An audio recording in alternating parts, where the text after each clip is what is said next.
Presented by the 2015 Honda Civic, Canada's best-selling car for 17 years in a row and the official vehicle of the Toronto Blue Jays. It is indoor baseball tonight at Rogers Center as the Blue Jays and Mets will wrap up their 4 games, 2 in Chew, 2 in Citi Field, Chew here at Rogers Center. And the Blue Jays are trying to take both of these games here at home. Take a look at the lineup for the New York Mets. Curtis Granderson, top of the order. Juan Lagares, the center fielder, has an 8-game hit streak. He's at 364 during that hit streak with 4 extra base hits and 5 RBIs. Former Blue Jay John Mayberry Jr. has lost 11 games. He's been swinging a hot bat, 7 for 18. He too has 4 extra base hits and 4 RBIs. That's the lineup that R.A. Dickey will deal with tonight. As he gets ready for his 14th start of the season, he's faced the Mets twice in his career. Once in relief back in 2003, and once as a starter, that was back in 2008. Last time out, he threw 6 innings, gave up 3 earned runs against Boston, but pitched to a no decision against the Red Sox. He left with the score 4-4 in that ballgame. There's what he has done in his 13 starts, 2-6, and you know he's got to be fired up facing his former teammate. Played 3 years with the Mets in New York. Let's take a look at the defense behind R.A. Dickey. Chris Colabello, Kevin Pillar, and Ezequiel Carrera in right field. Josh Donaldson and Jose Reyes, they'll man the left side. Goins and Smoke will man the right side. That's a good infield defense. Russell Martin behind the plate for the knuckleballer, R.A. Dickey. And in right field, there's Carrera in right field for Bautista. John Gibbons was telling us before the ballgame he wants to give some of his regulars some time off of their feet. We saw it with Josh Donaldson the other day, Bautista today. Also Edwin Encarnacion out of the lineup, so Carrera will get the start in right field. There's a strike with a knuckler. It's 1-1 to Curtis Granderson. Granderson leading off for the Mets. Yeah, he's a pull hitter, deluxe for the Mets. Last season, he hit 20 home runs for the Mets. Last year, 18 of them went to right field. I think that's why you see the Blue Jays really shifted around for Curtis Granderson. Granderson played 4 years with the Yankees in the Bronx, and now he's out in Queens with the Mets. This is his 2nd season with the Metropolitans. Cut on and miss. Granderson strikes out. First out of the ball game. That's a good sign right there. That hard dancing knuckleball right there for Dickey to get that first strikeout with 2 strikes. Reaches back for a little something extra. How about Russell Martin corralling that one? High knuckleball, first strikeout. A lot of movement on that knuckleball. This will be Juan Lagares. We mentioned his 8-game hit streak.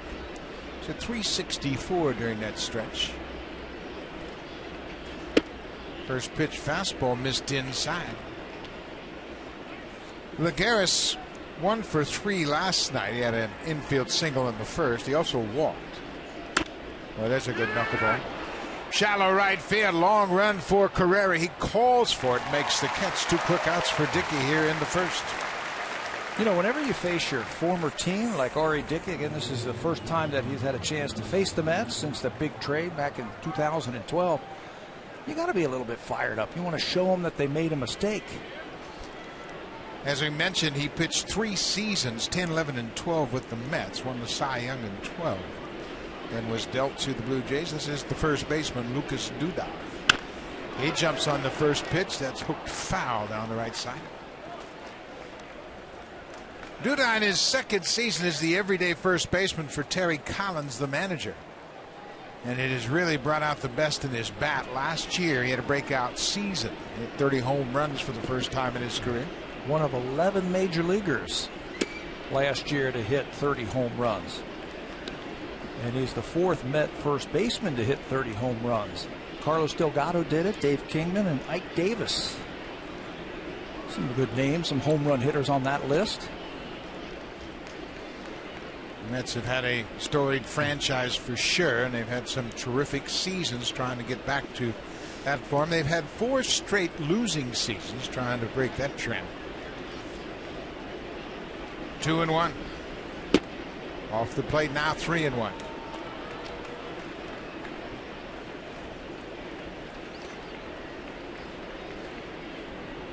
Duda is now 29 years old. And he'll take ball 4 upstairs. 2-out walk issued by Dickey. The Blue Jays have won 7 straight home games, and they have done a little bit of everything to put together those 7 straight wins. Well, the first thing they've done is they've pitched. Look at their earned run average, just over 2 in their last 7 games here at Rogers Center, and they've scored a lot of runs. How about 50 of them, averaging 7 runs a game? But it all starts on the mound. That's where it is. You got to have that good starting pitching, and the starters have been excellent here at Rogers Center. They sure have, and the starters really did a great job. They've only had 2 losses since May 22nd. The starters have really pitched well. 0-2 to Michael Kadire. It's hard to fathom, but Kadire has never faced R.A. Dickey. I think they would have crossed paths somewhere, both having played for a long time. Reaches for that outside knuckleball and stays alive. RA's pitched for Seattle and Texas in the American League. Kadire was an American leaguer all those years. He's also spent some time with Colorado. They were teammates in Minnesota for a short time. Kadire won a batting title for the Rockies at .331. Won the batting title, was also the Silver Slugger that year in 2013.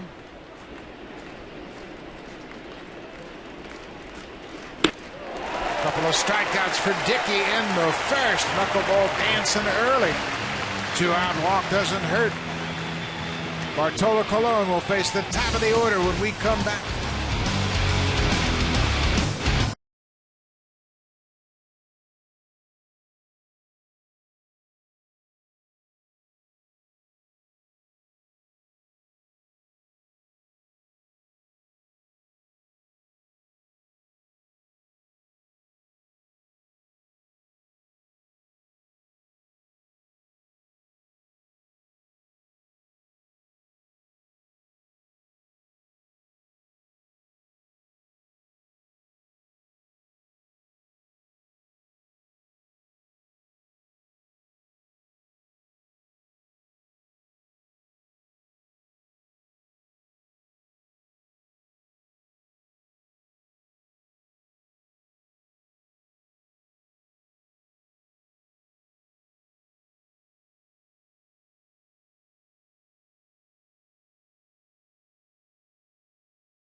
For John Gibbons, it's Reyes, Donaldson, Bautista, Smokes in the lineup, Colabello, and then Russell Martin. The catcher has a 9-game hit streak, .355 average. He's got 5 extra bases and 11 RBIs during that hit streak. Kevin Pillar in the 8th spot in the lineup has worn out National League pitching this season, hitting .324.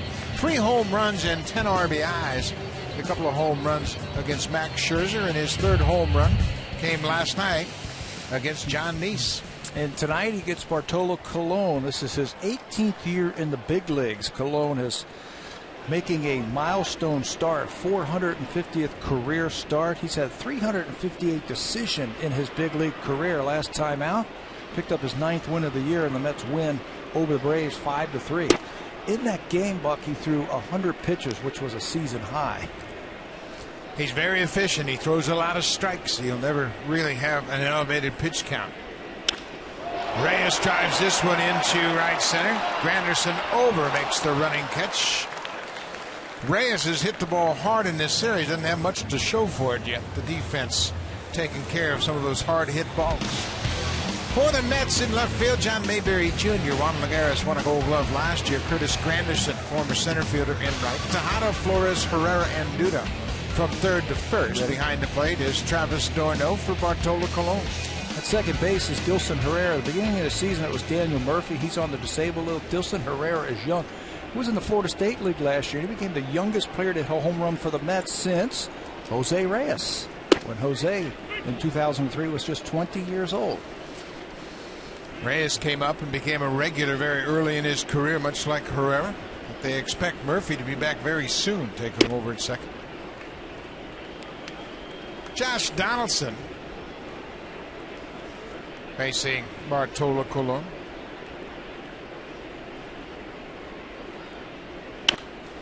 That's fouled straight back. Why can Colon pitch so effectively with one pitch? Because he can paint. That thing is going to be sinking and running all night long. He can put it on that outside corner. He lives out there against right-handed batters, and I think the Blue Jay righties are going to have to make the adjustment.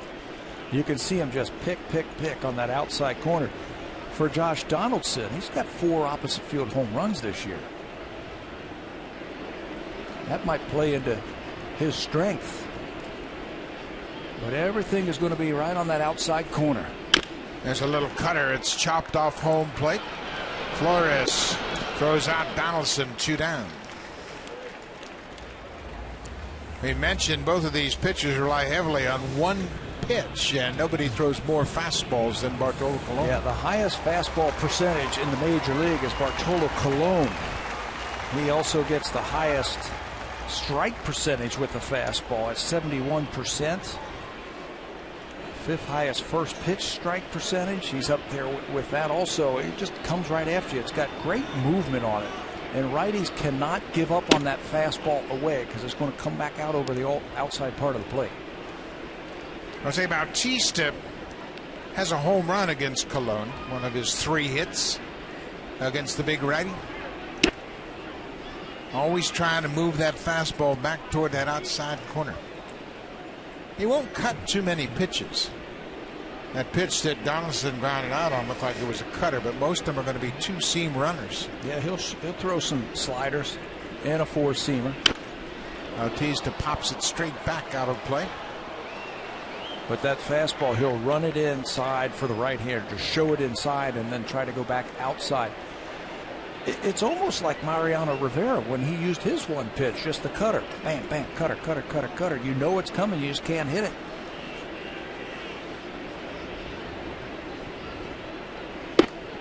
There's that 2-seamer, just 89 miles an hour. There was a time in Colon's career early on when he threw 95, 96. 100.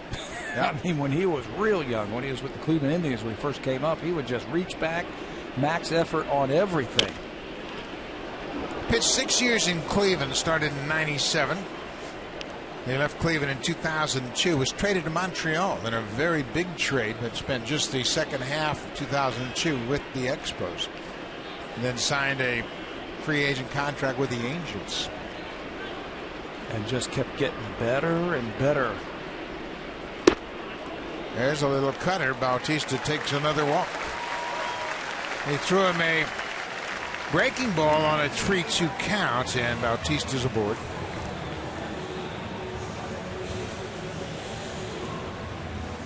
Bautista has shown great patience, and he's put together a very good month in this month of June. When you look at his ability to take those close pitches, Bautista has now walked 46 times. That's the second most in the American League. Yeah, very high walk rate, percentage rate. Hats off to him. He's been very patient and willing to pass that baton to the next guy. The next guy tonight is Justin Smoke. Smoke getting the start at first base. Edwin Encarnacion, as Pat mentioned earlier, getting the night off. Smoke has a home run against Colon. He's 4 for 17, a .235 average.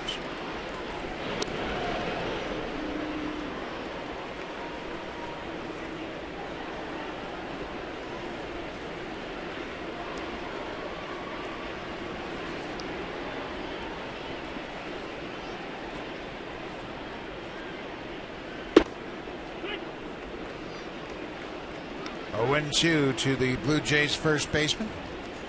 You know, when you throw a lot of strikes like Bartolo Colon does, you're going to get those borderline pitches. Like that last pitch we just saw from Colon to Justin Smoke. You can see that number 2 on pitch track is just off the plate. That pitch right there is the one that Greg Maddux brought into prominence when he was in his prime. That swing back fastball inside the left-handed hitters. You have a tendency to give up on it. Looks off the plate. Start it right at their belt buckle, and you freeze them. Now 2-2. This might be a good time for Bautista to run. On a 2-2 count, you know he's going to be around the plate. Luis Rivera is back at third base as he's returned to the ball club. And you know he doesn't want to go to 3-2 because then he will take off at first base. I agree with you. Not a bad time to try to make something happen. Not running here. Just off the plate. Now he'll run. Full count, 2 outs. A 2-out walk to Bautista. Justin Smoke with a full count. Chris Colabello is on deck.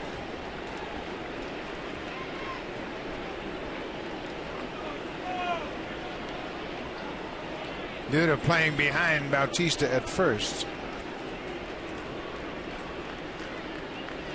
Cut on and miss. Smoke strikes out.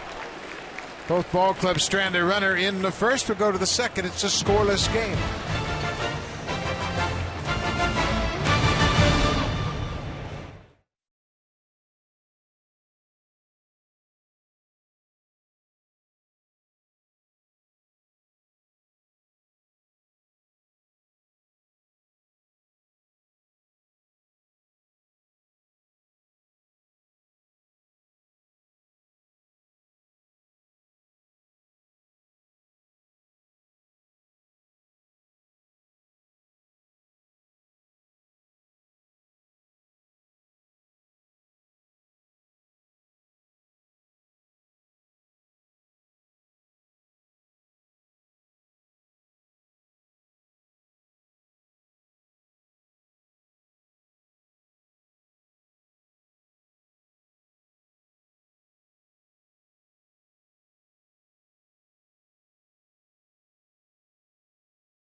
Award, and they have something in common with some other 40-year-olds that have won games in the last 40 years. Bill Niekro starts it off 121 wins after his 40th birthday. Jamie Moyer had 105. And then Randy Johnson, the big unit, had 75 wins after his 40th birthday. And you talk about a variety of styles. Niekro was the knuckleballer, Moyer was the lefty finesse guy, and Randy Johnson was power. Think about how special that is after 40 years old to be able to go out there and pitch in the major leagues and win in the major leagues. And for Randy Johnson, I mean, whoa, power pitcher, just like Nolan Ryan. Ryan, I believe, pitched till he was 45. His arm didn't give out, his legs did. His legs finally gave out. I got to play with Phil Niekro in Cleveland. I don't think he was 48 years old at the time, but he was a treat to play with. Niekro won 318 games. Randy Johnson 303, and Jamie Moyer won 269 games. You had mentioned that Bartolo Colon 213 wins, and he and Mark Burley are atop the leaderboard for active pitchers in many categories. And he's like a lot of pitchers. Bartolo Colon, they were power pitchers early in their career, and now I don't want to call them finesse pitchers, but he's a guy, he doesn't throw as hard as he can, but he has adjusted and he is still a winner. Yeah, they pitch with their head, no doubt about it. He's made great pitches with location. Burley's the active innings leader, and Colon is fourth among active pitchers. Travis d'Arnaud walked to start the inning. This is Wilmer Flores, the shortstop. There's a knuckleball just off the plate. Flores batting .245 for the season. This is his third year with the Mets. He's just 23 years old. He came walking by the batting cage today. He's a big dude. You know, I didn't realize how big he is, tall and muscular. He's got 10 home runs. That reflects his physique and the fact that he is along the trends of the shortstops we're seeing come into the game now. Strong. There's a strike with a fastball. It's 2-1. Of course, Carlos Correa, the youngster, is just called up from Houston. He's got the same type of build as Flores. Anderson Simmons, very athletic shortstop as well with the Braves. That's a fly ball into center. Pilar has plenty of room. He makes the catch. D'Arnaud will retreat back to first. It's become an offensive position, hasn't it? Shortstop.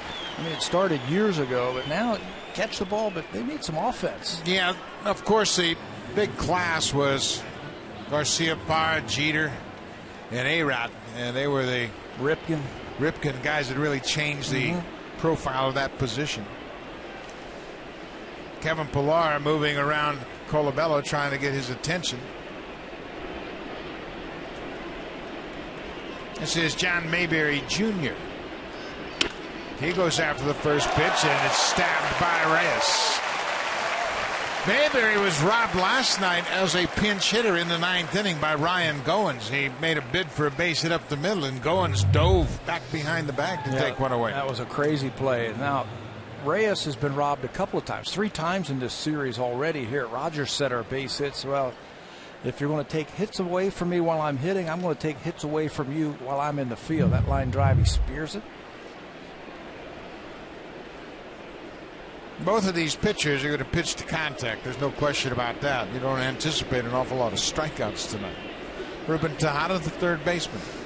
You know what else you don't expect a lot with R.A. Dickey on the mound of ground balls? You're going to get a lot of fly balls off of that knuckleball.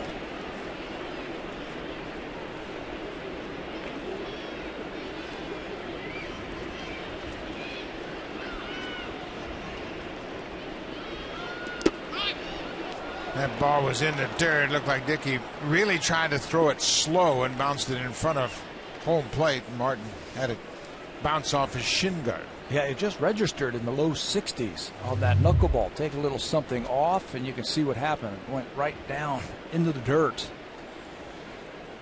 And Russell cannot corral that one. In fact, it didn't hit Martin's shin guard, it hit the umpire's shin guard. Blue Jays are fortunate it didn't go farther away. D'Arnaud at second now on the wild pitch. You can see Dickey's not really confident in his ability to throw strikes just yet with that knuckleball. He might try to sneak a fastball in here to the number 8 hitter. Yeah, lower part of the lineup. He had a couple of strikeouts in that first inning with that knuckleball. There you go. Drops one in there.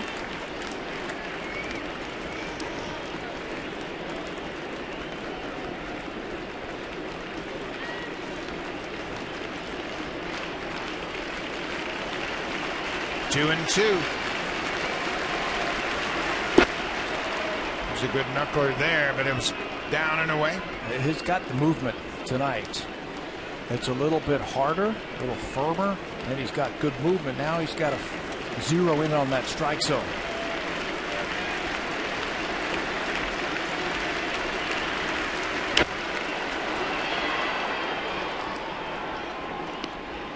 Tejada fouls that one off to stay alive.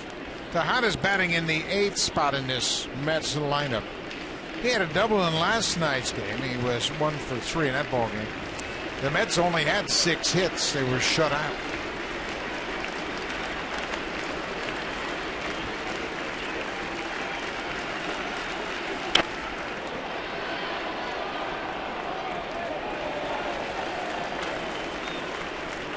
Dickey's looking for his first win since May 21st. He beat the Angels right here at Rogers Center. Complete game. It was his first complete game as a J here at Rogers Center. 9 innings, 5 hits. He was charged with 4 earned runs.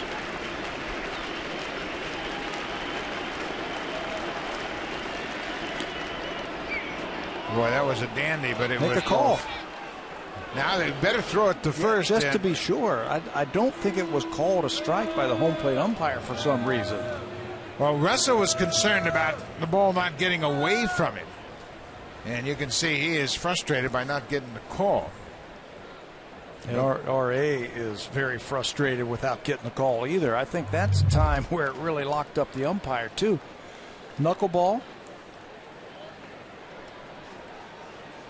And nothing. You don't see any reaction from the home plate umpire. And Russell's like, hey, isn't that a strike? And he said no. As Russell was ready to throw it to first, and he said no, it was a ball. There's strike one to the number 9 hitter, Dilson Herrera. So 2 runners aboard. Dickey has walked 3.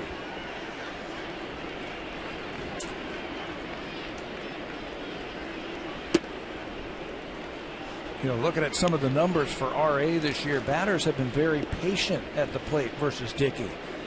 He has one of the lowest chase percentage rates in baseball. Just 26% of the balls off the plate, they're going to go and chase for it. And you can see those 3 real close, but Herrera didn't even offer out. So he's going to have to figure out some kind of way to get that knuckleball in the strike zone and make him offer at it.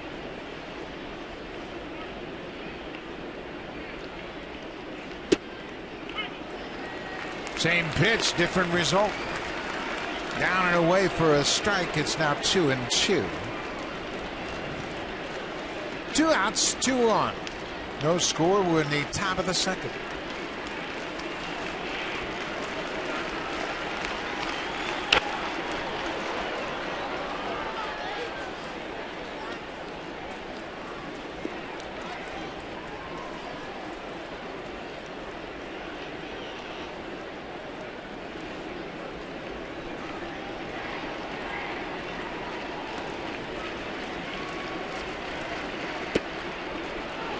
Again, he threw a very slow knuckleball. It just missed down the stairs. How about the patience of the Met hitters against that knuckleball?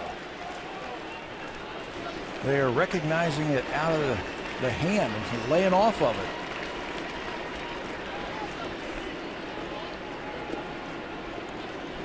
Full count. D'Arnaud at second. Tejada at first. They'll be off on the pitch.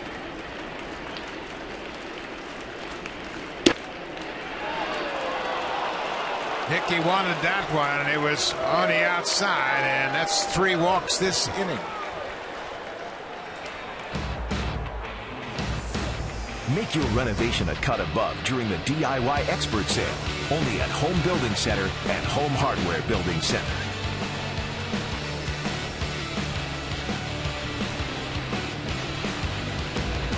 R.A. Dickey has walked 4 so far in this game. That's 1 off his season high. And now he's dealing with the ever dangerous Curtis Granderson. Bases are loaded. They've all been walked. Granderson goes after that pitch. It's a foul tip. Yeah, you can see it, and that one was off. He's shaking his head right there, telling himself he should have stayed off of that one. Got to work quick. You got to throw strikes. You got to keep everybody engaged right here.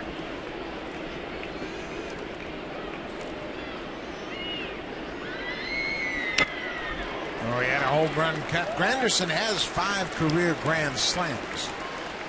Dickey's looking for his 3rd strikeout. Got to keep throwing strikes. Keep the infielders engaged with all the pitches and all the walks there. Got to be ready on a moment's notice. Off the plate. 2-2.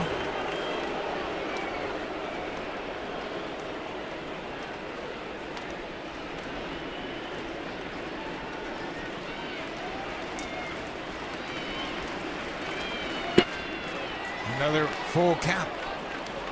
That knuckleball is moving a lot, but it's moving out of the zone. And the Met hitters are very patient.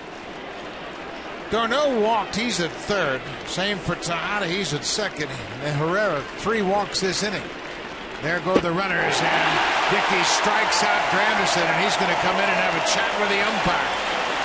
Home plate umpire is Mark Wagner, and he wants to know where those pitches are. Tough to walk that many. But Dickey gets out of it. It's still scoreless.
Vince Colabello will lead things off against Cologne here in the second.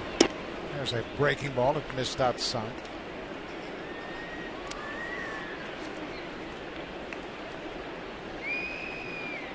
Colabello had a big base hit in last night's game, an RBI single in the sixth.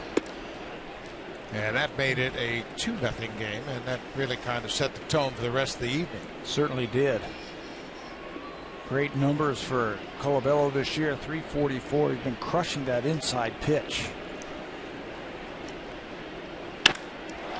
Up the middle. Herrera is there, knocks it down, but doesn't have time to throw out Colabello.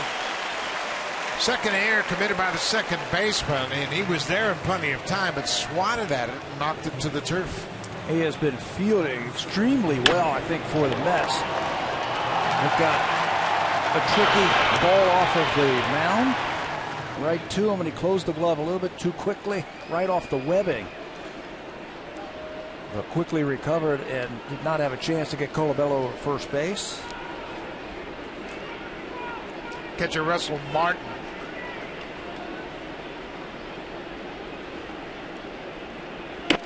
Martin shows bunt, pulls the bat back. Martin riding a 9-game hit streak. He's hit 353 during that stretch. His average hits at 277. Well, good production. 10 homers and 35 ribbies for Martin.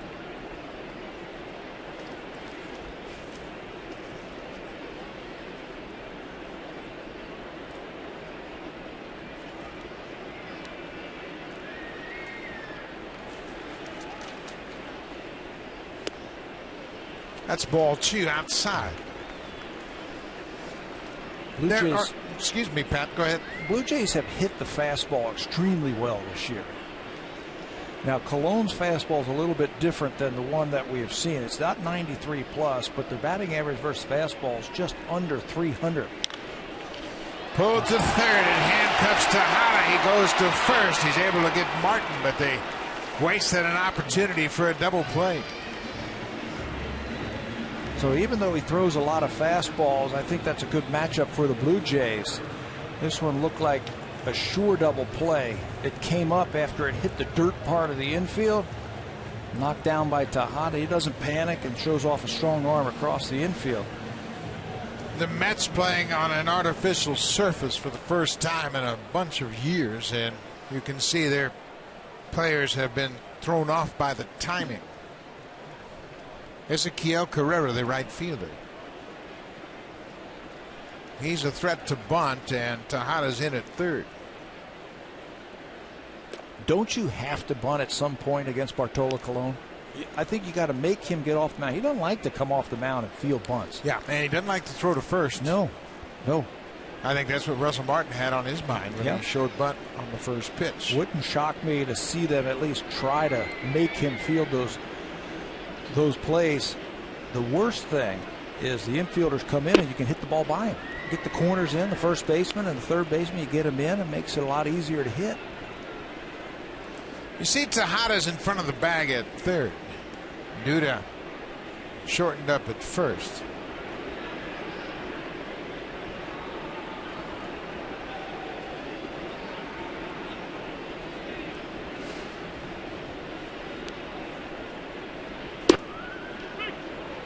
At the bottom of the zone with movement. 1-2 to the Blue Jays right fielder. He throws that heavy sinking fastball. He locates it well. And that sinking two-seamer, he's going to add velocity as the game goes along. He takes something off. He pitches it at different speeds. Really changes speeds with it the whole time he's in there. Added a little extra there, but it got away from him. This is where he'll try that, you call it a swing back fastball with runners in scoring position to left-handed batters. He likes to try and freeze you with that inside fastball. Starts it right at your belt buckle. And as a left-handed batter, you can't give up on it. You got to stay with it.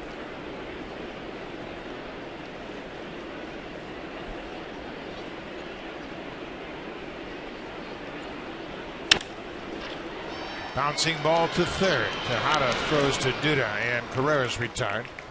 2 down. Kevin Pillar had a big night last night, a 3-hit night, including a home run. Home run was off a changeup from John Neese. Neese threw a heck of a ball game. Kevin Pillar had no problems with that one. Drives that ball out of the ballpark. A very cerebral hitter he has become. He has been thinking his way through at bats, and that time got the changeup out over the plate, drilled it. He's also had lengthy conversations with some of the veteran hitters about patterns that they have seen and what he might expect.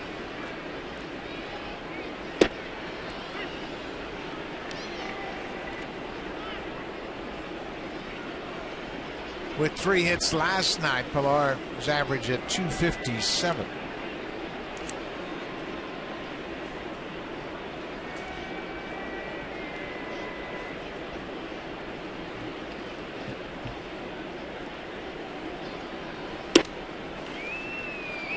Kevin is a great lesson in patience and perseverance coming out of spring training. Just wasn't sure how many at-bats he was going to get, how much playing time he was going to get. It was suggested he would be the 4th outfielder. Well, now he's played every game. Yeah, hey, just play the game. Just go out there and try and do something that day to help your team win. You've heard that before. Bouncing ball up the middle, true for a base hit. Colabello's around third. Here's the throw. It'll go to second, and Pillar is going to slide in safely. Boy, the Mets really sloppy on defense. Lagares had a long run. He knew he didn't have a shot at Colabello, but nobody was at second. The shortstop had gone after the ground ball. Herrera had vacated second base, but somebody's got to be covering second as Colabello scores the first run. And when he came up to fire to the plate, realized that he had no chance there, so he said, okay, I'll go to second. Well, there was no one there at second base, and Pillar takes advantage of it. Clutch hit there, 2-out base hit. Another RBI for Kevin Pillar. 32 now for the center fielder.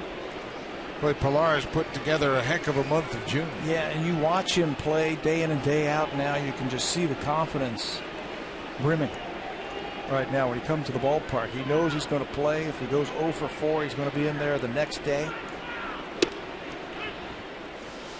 And then you can be aggressive, I think. Here's the base hit up the middle by Pillar. Luis Rivera waves Colabello home, and look at Pillar. Never slowed down, read that play. It was right in front of him. You read that play and you get yourself into scoring position. The second baseman, Herrera, did the right thing. He rotated over to first as Duda was the cutoff man. But Flores, once the ball got past him, he's got to get back to second base. He's got to hustle back to the bag to give Lagares target there at second.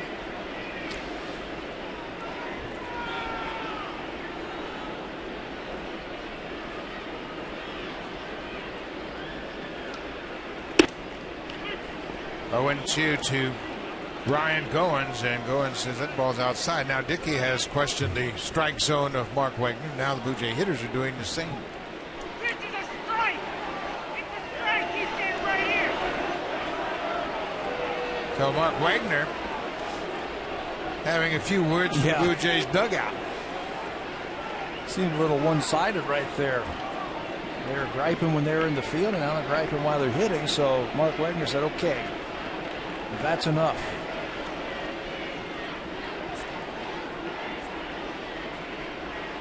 Pillar breaks for third. Oh no, won't have a throw. Kevin Pillar with his 10th stolen base of the season. Blue Jays have been running the bases well all season long. They've got one of the highest stolen base percentage. You can see Pillar just starting to walk off. And as soon as Colon turns to go home, he's off. He's only been thrown out one time this year, Pillar. Blue Jays have only been caught 8 times all season long. 1-2. Inside, now it's 2-2.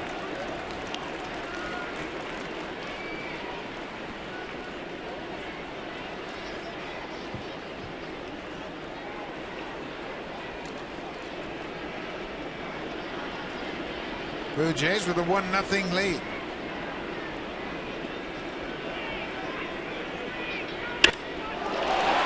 Left field, Mayberry was shaded in that direction. Goins hit it hard, but flies out to left. Kevin Pillar with an RBI to give the Blue Jays the lead. His 15th run driven in June.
Day for Sportsnet, because it is the beginning of the new Tim and Sid show, and we are honored and thrilled to have our own little section out here in right field with Tim and Sid. And guys, I guess it's kind of like the Beatles. Which one of you is Tid and which one is Sid?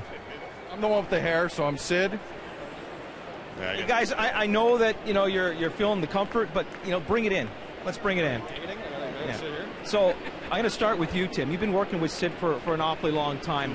Yeah. What made you decide that you wanted to kind of pursue this full time and work with this guy probably for the rest of your life? To be frank, I didn't want to, but I was forced to by the bosses. So we got a show. It's called Tim and Sid, and the rest is history, I guess. Well, you guys have been kind of on this hidden venture for the last 6 months. It's like one of those programs where you got to hide your identity because we don't want to see you. What have you been doing all this time, and what can we expect to see on this show? I've been exercising the entire time. I can tell. You know what, blah, blah, blah, July 1st after the Jays, Tim and Sid, we debut.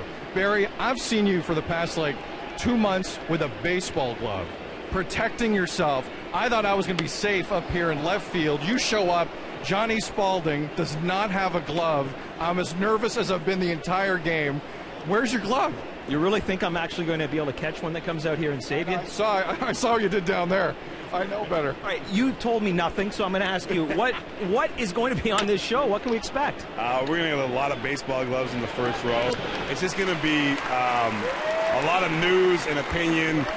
Your 6 o'clock wrapped up with a little bit of kind of the Tim and citizens know what it is, but it's just a little bit of Tim and Sid. All right, we got your whole crew behind us. We want to give a big thank you to them. We're going to send it back to Buck and Pat, but first of all, you gave a shirt to Jamie and Greg on Blue Jays Central, and what about for me and Buck and Pat? We want shirts too. First off, we're upset about your glove, but we do have connections. Can we get the T-shirt? He's getting one before Buck. He's getting a shirt before Buck. Oh, only because it's not deep enough. It's not deep enough. All right. It's not deep enough. There's the shirt. The show starts July 1st, Sportsnet.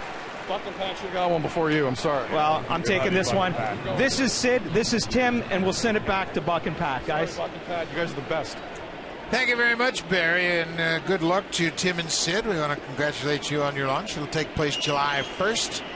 Opportunity to listen to a lot of that great talk radio now on TV, July 1st. Good luck, boys. Yep, they do a good job. Should be a fun show. This is Michael Kadire after 2 outs. Lagares grounded out due to a fly out, and Kadire cuts on it and misses. That was a pretty good knuckleball right there. Down, made Kadire reach for it. Dickey seems to have picked up his pace a bit. You mentioned the fact that because he was throwing a lot of balls, the defense has become a little flat-footed. There's another good knuckler up and in. Well, you can pick up the pace by working quicker, or you can pick up the pace by throwing more strikes. In this inning, he's throwing more strikes. Looked like he lost his footing there on the mound on that pitch that was delivered. You see him kicking at the dirt now to get some footing. The mound is really hard clay there in the landing area, and they replace the clay every single night and make sure it's very firm. You can see how he's dug out a hole in front of the pitching rubber. And it's a very firm clay mound. Dickey again frustrated by not getting that pitch called. He had a conversation with Mike Wegner after the second inning. 3-2 pitch to Michael Kadire. Another walk. That's 5 walks so far for Dickey. That ties his season high. His career high, 6 walks.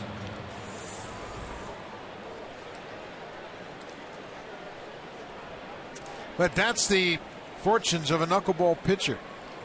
It's a very finicky pitch, obviously. It's not a pitch that's easily learned, and obviously the few number of pitchers that have thrown it, good indication of that. Yeah, and you have to be able to command it. Not happy with that pitch either. I have to give credit to the New York Mets hitters being very patient, laying off those borderline pitches. Travis d'Arnaud walked and was stranded in the second. Dickey stranded the bases loaded in the second.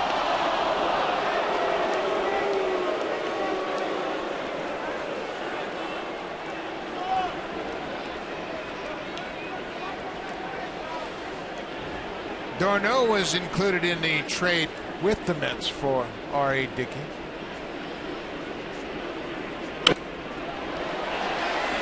The Blue Jays got a battery, including a couple of catchers, Josh Tolle and Mike Nickius, to go along with R.A. Dickey. And the Mets got a battery, Travis d'Arnaud and Noah Syndergaard.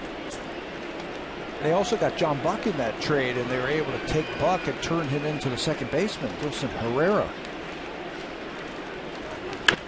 At the time of that trade, d'Arnaud and Syndergaard were the first and second top prospects in the Blue Jays organization at the time.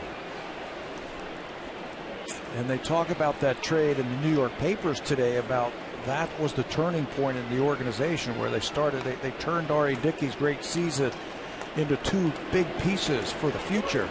And the future's now. And Dickey strikes out d'Arnaud. Another base runner stranded through 3 innings. The Mets have left 5. Blue Jays have a 1-0 lead.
Presented by the 2015 Honda Civic, Canada's best-selling car for 17 years in a row and the official vehicle of the Toronto Blue Jays.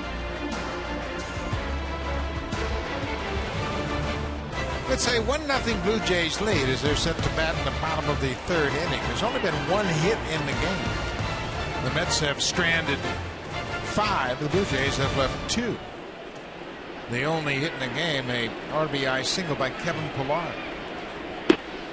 We mentioned both of these starters tonight, 40 years old. The last time that happened, where 2 starters were 40 years old in a game, was back in August of 2008. When the Hall of Famer Greg Maddux matched up against Jamie Moyer. Moyer pitching for the Phillies, Maddux pitching for the San Diego Padres. That game finished up 1-0. And both Moyer and Maddux went 7 innings. Pat Burrell hit a home run off Maddux for the only run of the ball game. Maddux was only 42 in that game. Jamie Moyer was 45. And Moyer had a terrific season as a 45-year-old. He went on to win 16 games that season. He was 16-7. More importantly and more impressively, he threw 196 in the third innings as a 45-year-old. Think about that. 196 innings as a 45-year-old. Reyes pops it up down the right side. Duda, first baseman, moves into foul territory.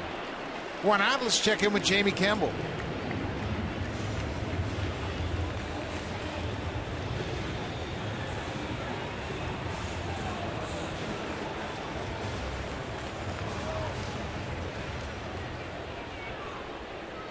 Rodriguez has had a surprising season after missing almost 2 full seasons.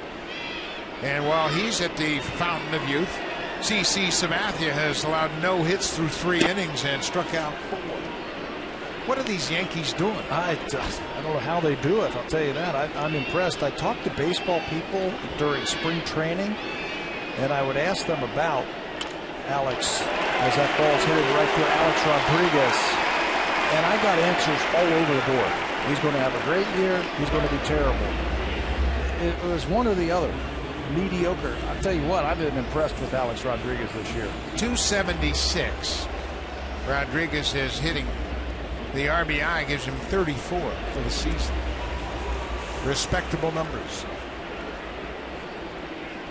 So Donaldson with a 1-out single. Bautista walked in the first.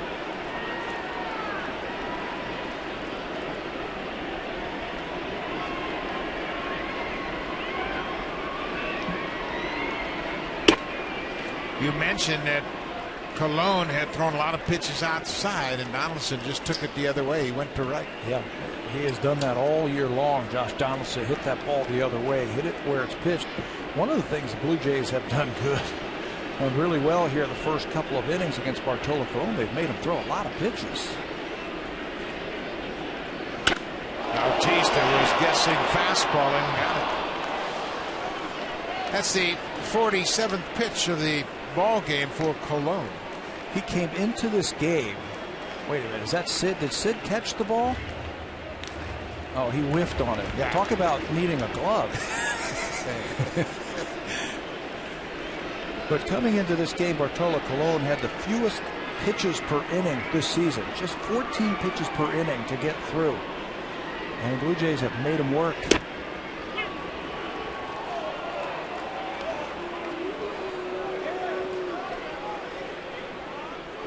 1-2 R.A. Dickey in total disagreement with the strike zone of Mark Wagner behind the plate. Dickey has walked 5 so far, and Bautista, he thought that last pitch was low.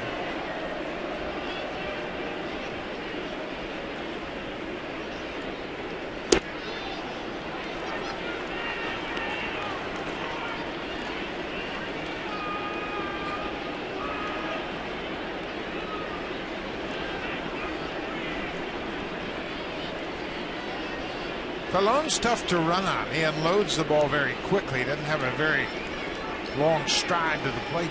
He's got a great slide step home.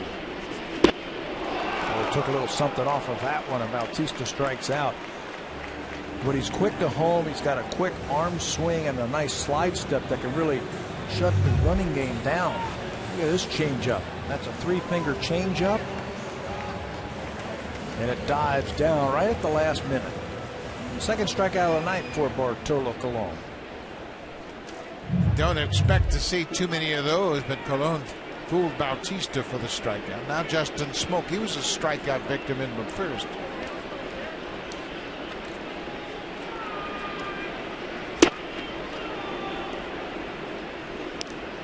Colon continues to come right at these Blue Jay hitters. You see the shift the Mets are using against Smoke. He's a pull hitter, and the defense reflects that. Outfield defense is somewhat straight away, if not shaded opposite a bit. Yeah, Granderson, the right fielder, he's straight away and deep in right field. Look, there's the center fielder shading him in the left center field. Smoke's driven in 20 runs this year. He doesn't even have 100 at bats yet. Yeah. He and Carrera have done a terrific job of making the most of their limited at bats. Carrera has 12 ribbies and Smoke with 20.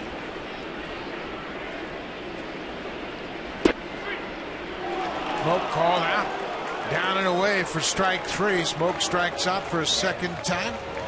We'll go to the fourth. The Blue Jays clinging to a 1-0 lead.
Right now, Josh Donaldson is trailing Mike Moustakas for the starting job at third base. However, Don Cherry has made his push, and by Monday we'll find out just how many votes this got Donaldson.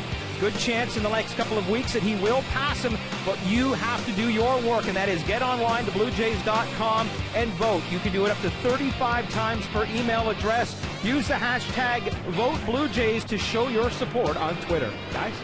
Make sure you log on and cast your votes for all the Blue Jays, and you can do that at BlueJays.com. Running out of time. This is the shortstop, Wilmer Flores. He flied out to center field his first time up. Dickey's really throwing a few more slow knuckleballs tonight than we have seen lately, trying to mix it up a bit. And every time he does, he just misses with that knuckleball. 2 Harper to third. Donaldson. Smoke. 1 down. Throwing a lot of those slow knuckleballs in the dirt in front of home plate. Going to have to make the adjustment. Nobody works harder than R.A. Dickey in between starts. You see him throwing down in the bullpen all the time or down the left field line, trying to keep that feel for that knuckleball. The key for him is to keep that hand behind the knuckleball. Early in the season, it looked like he was getting on the side of it. His finish, as he was trying to throw it a little bit harder, he was going a little bit too far to the left. You got to stay on top of it, finish on the inside part of his leg, and that'll really keep that ball in line. John Mayberry Jr. He lined out to Reyes in his only at bat tonight. Hit it sharply, but the shortstop made a fine grab of it. There he chases that slow knuckleball and strikes out. 5 strikeouts for Dickey to match his 5 walks. That was the slow one once again, and this time it's up in the strike zone.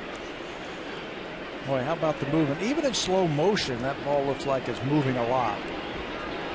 Take a little something off, that's a strike. Even if he doesn't swing at it. 2 outs, the third baseman, Ruben Tejada.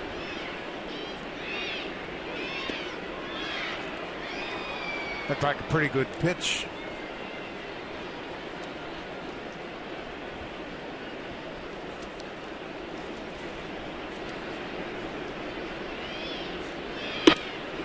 You know, we talk an awful lot about the challenges of catching a knuckleball. We also talk about the challenges of hitting a knuckleball. But we rarely talk about the challenges of an umpire calling the knuckleball. That ball is driven into center. Pilar got a good break off the bat, makes a running catch. Just 9 pitches for Dickey. Starting to settle in. 3 up, 3 down in the 4th.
Internet to select Rogers Ignite bundles.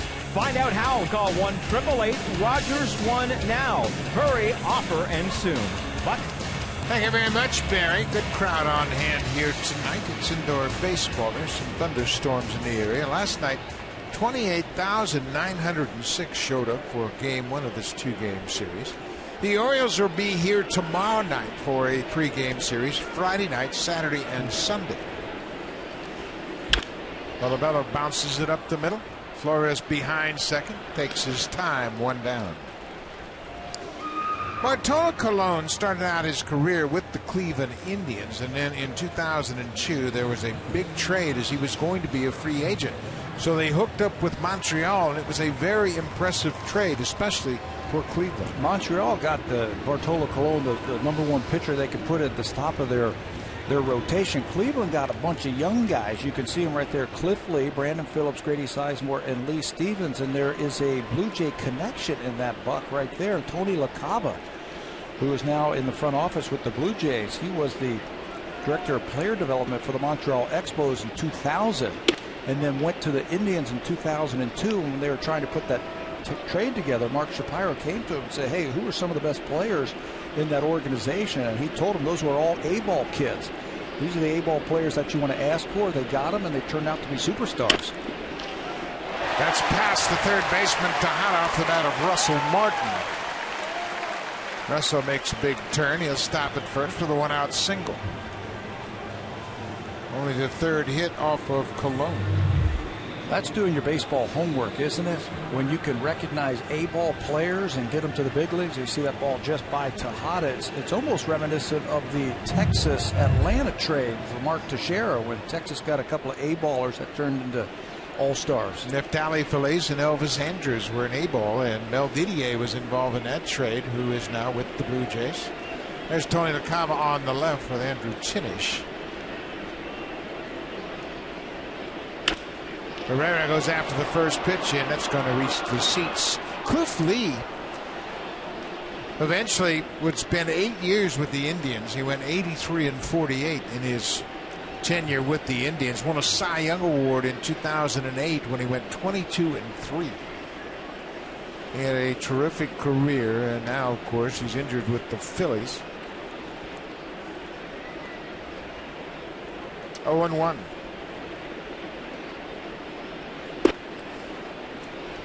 Herrera shows bunt, pulls the bat back. Another guy that we forget about was a terrific player was Grady Sizemore. I mean, he was a five-tool player. He could do a lot of things, and injuries cut his career short. He was a 30-30 man with Cleveland. So they didn't get much from him after all those injuries, and they let Brandon Phillips go, picked up by the Reds. There's a base hit up the middle.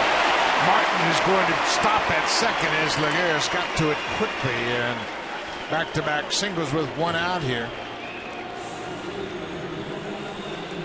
John Gibbons inserting Carrera into the lineup tonight to give Jose Bautista half a day off. Jose is DHing, and Carrera bangs that ball back through the middle with a nice little short swing. 2 base hits in a row for the Blue Jays, and they got their hottest hitter at the plate now. Kevin Pillar got a base hit and an RBI back in the second. He drove in the only run of this game. Pillar has the second highest batting average in the month of June in the American League. Only George Springer of the Astros has a higher batting average than Kevin Pillar for the month. 1 out, first and second.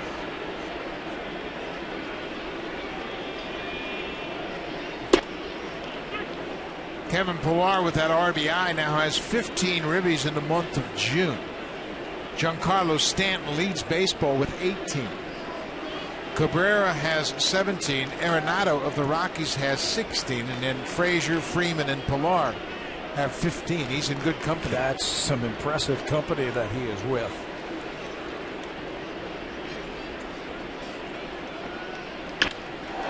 Lined off the glove of Flores. Martin's got to hustle, and he's going to get to third safely. Pillar hit it right on the button and handcuffed the shortstop. That might have been one of those knuckleballs that batters can hit out into the infield that just handcuff them. Looked like Flores was thinking about catching and then trying to get the double play right at him. And then off of his glove. A good job by Russell Martin to recognize the line drive, recognize where the shortstop was playing, try to get back. Yeah, that's a knuckleball right there. He just cannot handle it. And then hustles. You see him come into your picture right there quickly to get to third base before the outfield can come back in and make a play. Dan Warthen, the pitching coach.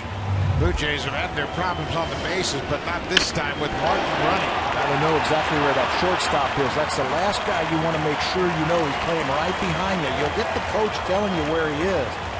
But a heads-up play right there by Russell, freezing on the line drive and then moving up as that ball made its way into the outfield. Kevin Pillar is 2 for 2 already tonight. Go along with his 3 hits last night. Bases are loaded for Ryan Goins. Blue Jays trying to build on their 1-0 lead. Be ready on that first pitch. Right here, you got runners in scoring position, and they just had that big meeting on the mound. You know Colon wants to jump ahead. Don't get too long in your swing. 1 out.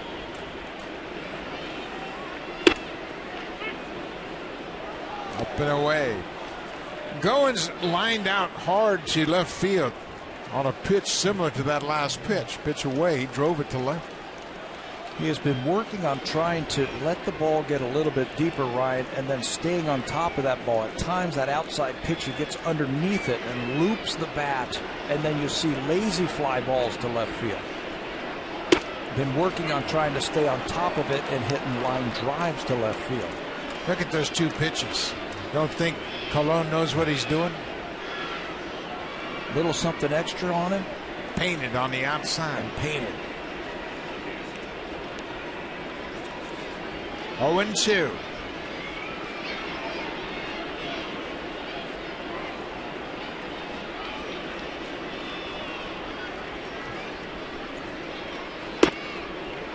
Just a little bit further off the plate. Yeah, that one was the little sinker. And look at the velocity, 93. He's been cruising at 88, 89, and then jumped it up to 93. Yeah, he has that ability to add as the game goes along, increase that velocity as the game goes along. 450 starts, just 3 grand slams allowed by Colon. That's pretty impressive. There is no rattle factor in Bartolo Colon. Yeah, no hurry. It's just walking in the park, just taking his time.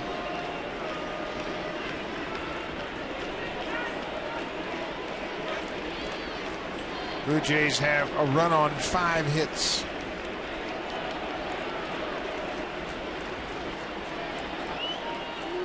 Once again, Colon's going to dictate the tempo of this at bat.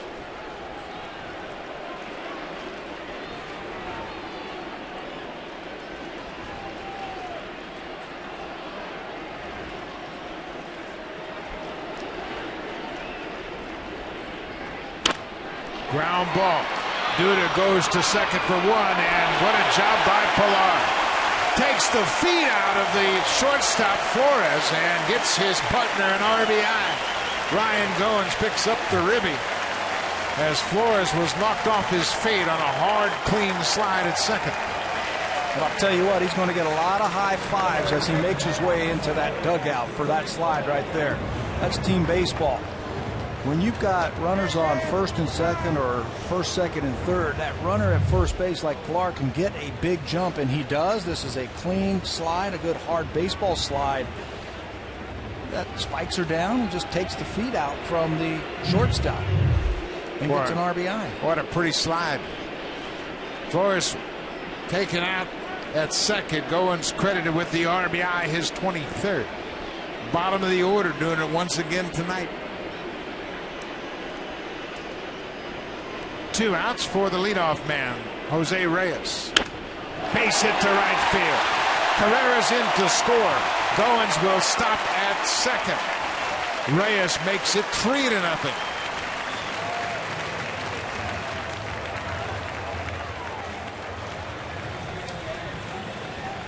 Well, Jose doesn't waste any time on that base hit.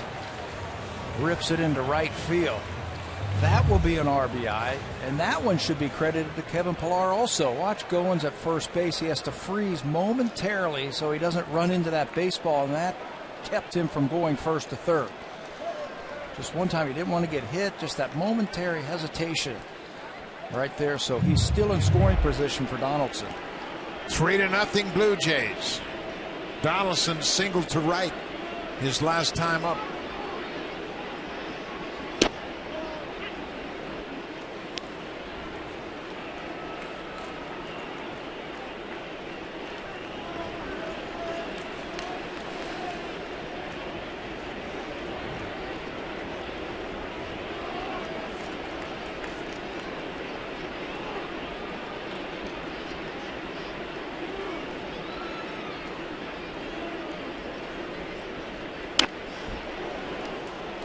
Boy, Josh Donaldson has a knack for looking for pitches, and he was looking for that cutter from a guy that throws more fastballs than anybody in baseball. Well, he's just looking at the scouting report. He's got a feel for what they're trying to do to him. Red Sox threw him a lot of sliders. The Mets over at Citi Field threw him a lot of first pitch breaking balls early in the count. He got another one.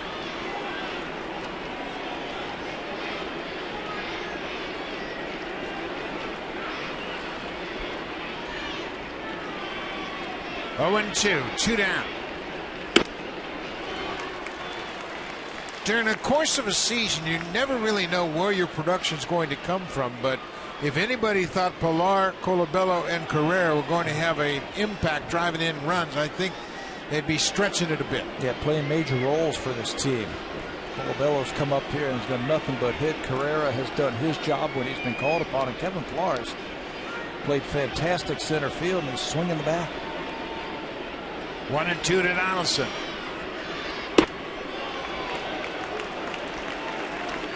Another couple of big runs on base. Goins at second, Reyes at first. 2 runs in this inning. Goins and Reyes with RBIs.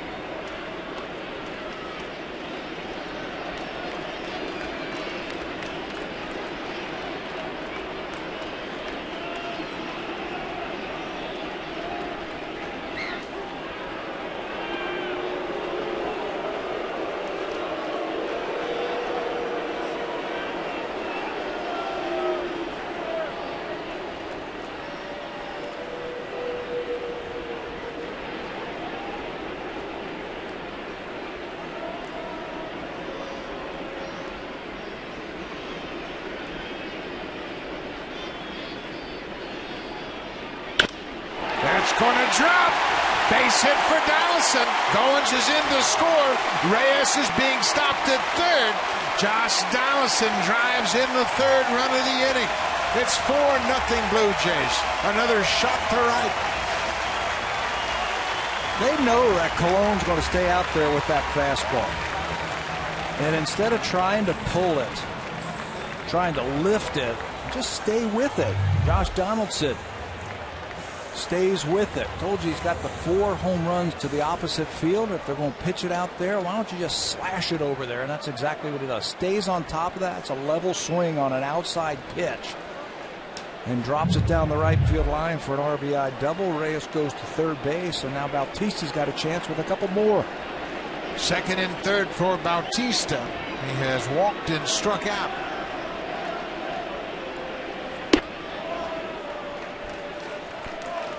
Brooke Jacoby talks all the time about how smart his hitters are. First of all, they're very talented hitters, but how smart they are as they go through the game and the at-bats. They're paying attention on that bench over there, understanding what the pitchers are trying to do to get them out, and then take that game plan with you when you go to the mound or go to the batter's box.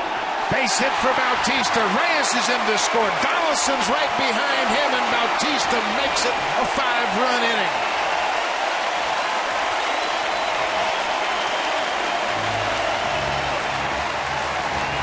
You can sense what he's trying to do to you when you're in that batter's box. Josh Donaldson did. He took a pitch away from him and shot it down the right field line. Bautista, he's on the plate just a little bit more, sensing that he might want to come in. Shoots that ball up the middle for a 2-run single. The 13th time this season the Blue Jays have scored 5 or more runs in an inning. That's the most in baseball. Reyes with an RBI single and a run scored. Donaldson has 2 hits, an RBI and a run scored. Bautista with 2 ribbies. 3 straight 2-out base hits. In this nice little hot streak they've been in, runners in scoring position and 2 outs, they've been golden. Trying to make it 8 straight wins here at home. Martin got it started with a 1-out single.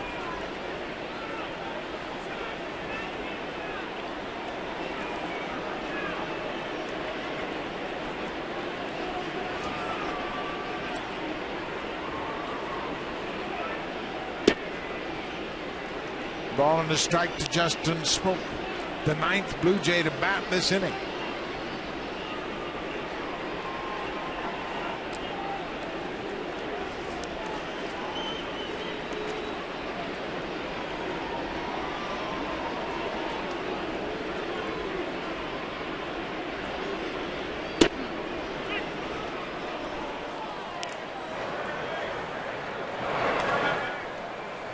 Logan Verrett has just been called up by the Mets. He's starting to loosen up. He took the place of Akil Morris, who was the rookie who made his debut last night, sent down after the game. 1-2.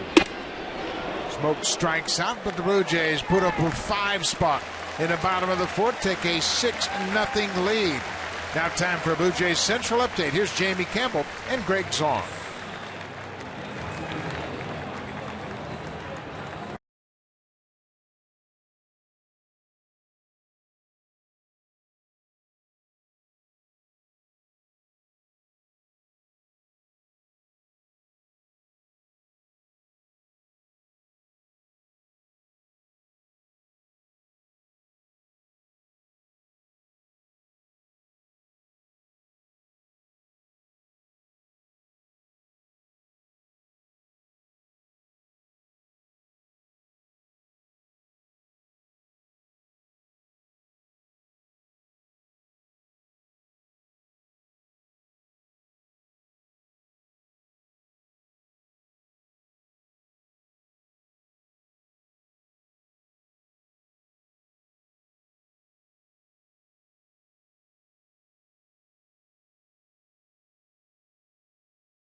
In Seattle, tweet at Blue Jays with a photo of you and your Blue Jays spirit, along with the hashtags RoamOn and Blue Jays contest. It closes Sunday, June 28th. Visit BlueJays.com for more.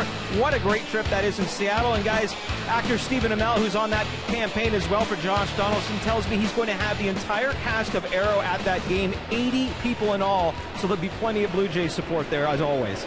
Barry, there is nothing like a Blue Jays game in Seattle.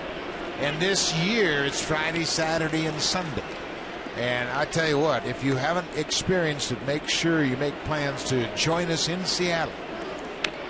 It's a Blue Jays celebration at Safeco Field for sure. Yes, it is. And after the game, too. All over town. It's a terrific atmosphere. Well, that's a good knuckleball, and Dickey finally gets the call. Kevin Pillar, boy, what a season he is off on so far this year. A terrific effort at second. Kept the inning going. Got Ryan Goins an RBI and set up Reyes for his RBI. He's a baseball player. You know, he plays the game, and you can just see him getting confident every day that he is out there. You know what else he is? He's a stand-up guy. He made the mistakes in New York, and he stood in the middle of the room and answered all the questions.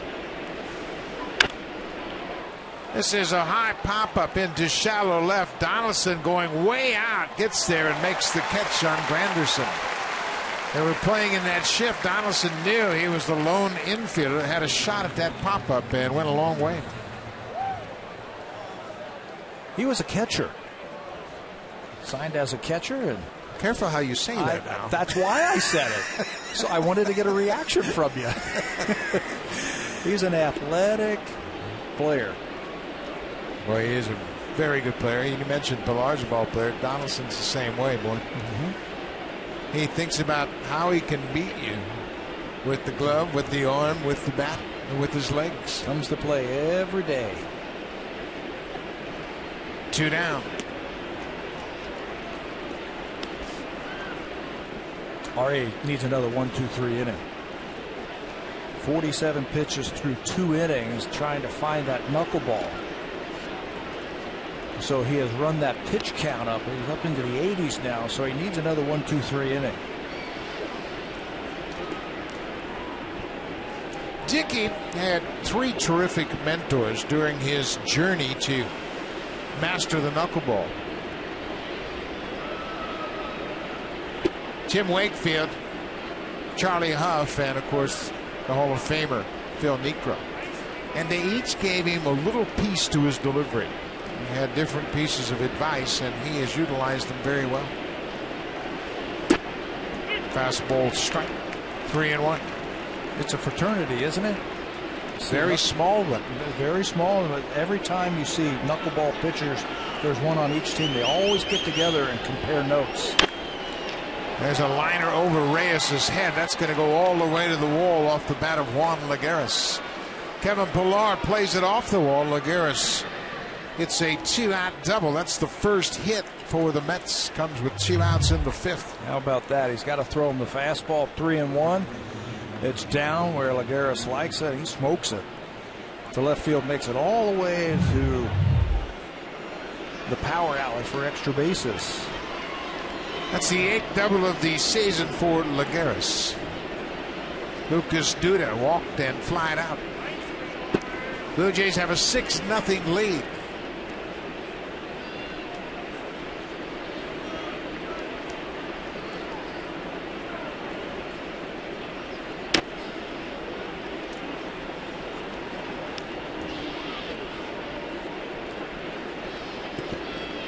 Greg Zahn has come down for Blue Jays Central to join the Tim and Sid crew down the left field line.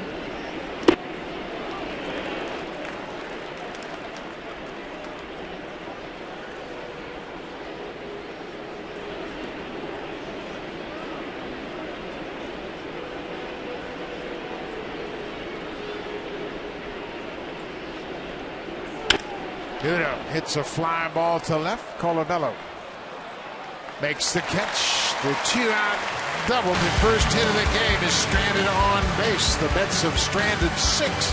Dickey has a commanding lead over Cologne.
Fast with the Rogers First Rewards MasterCard.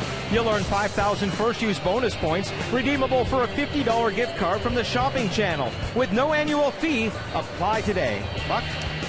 Thank you very much, Barry. And Barry's been a busy guy today. He's had to interview a lot of people down there and move around and slide on his feet tonight. Blue Jays, they're doing a terrific job again here at home, trying to make it 8 straight wins at Rogers Center. Chris Colabello scored the first run of the ball game. He reached on an air in the second. Came around to score on the Pillar RBI single.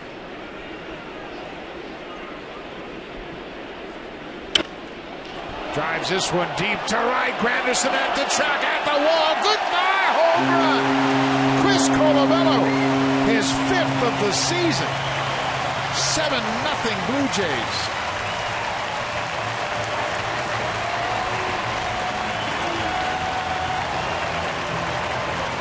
What a pleasant surprise for the Blue Jays. One of those acquisitions, transactions that go under the radar in the off season. You get to camp and starts to hit, doesn't make the team out of spring training, goes down to the minor leagues for a month, and when there's an opening at the big league level, he gets his chance and he takes advantage of it.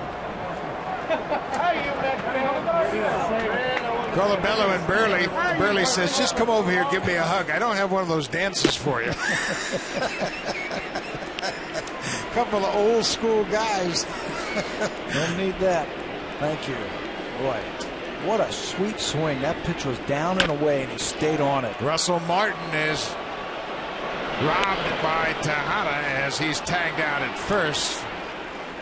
Go back to Colabello's home run. Boy, he's got power to all parts of the field.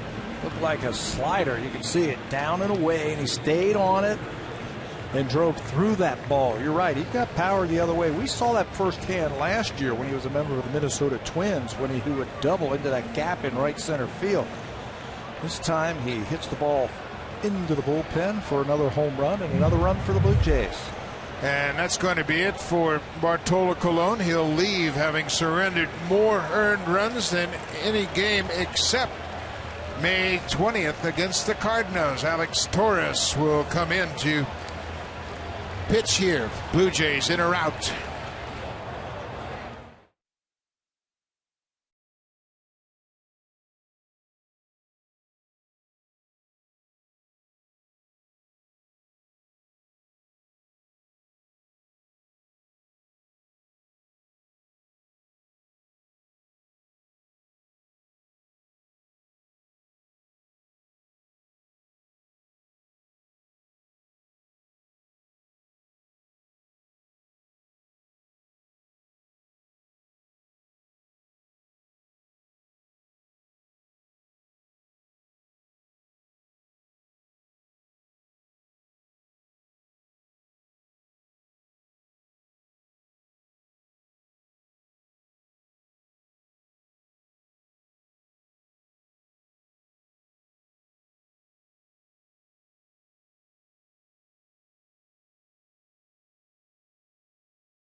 Thank you very much, Jamie. Tampa Bay 37-30. Blue Jays trying to close ground on the Rays. This is Alex Torres making his 29th appearance. He's a former Ray. Former Ray with a 274 earned run average. Look at the right-handers in the reverse splits that you have from Torres. A 136 average versus righties. Lefties hitting him at 293.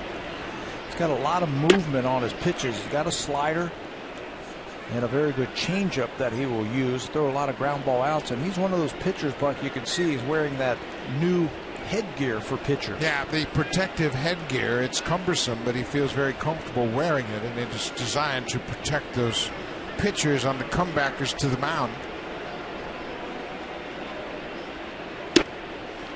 There's a changeup for a strike, 0-2. Brandon McCarthy, who has pitched a long time, got beaned while he was pitching for Oakland. He was involved in the design of this, and he himself is not satisfied with the configuration as it stands right now, but they're constantly trying to come up with different ideas about how they can protect the pitcher. That's actually smaller than the one we saw last year. Remember, the one we saw last year was a lot bigger. It looked like a one-piece hat. That's just a piece of foam that fits over your baseball cap. Colin McHugh of the Astros wears a Teflon plate under his hat, kind of a skull cap design.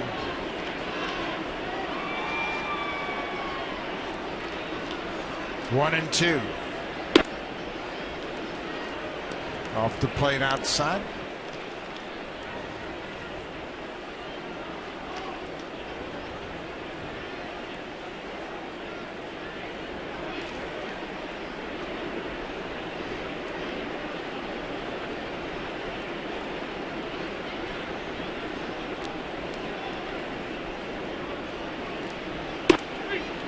Strike 3 called, breaking ball. That's the second out of the inning. So Kevin Pillar will come to the plate. Pillar drove in the first run of the game. He is 2 for 2. Has a stolen base, an RBI, and a terrific slide to break up the double play. Pillar is now hitting .407 in the month of June, 22 for 54.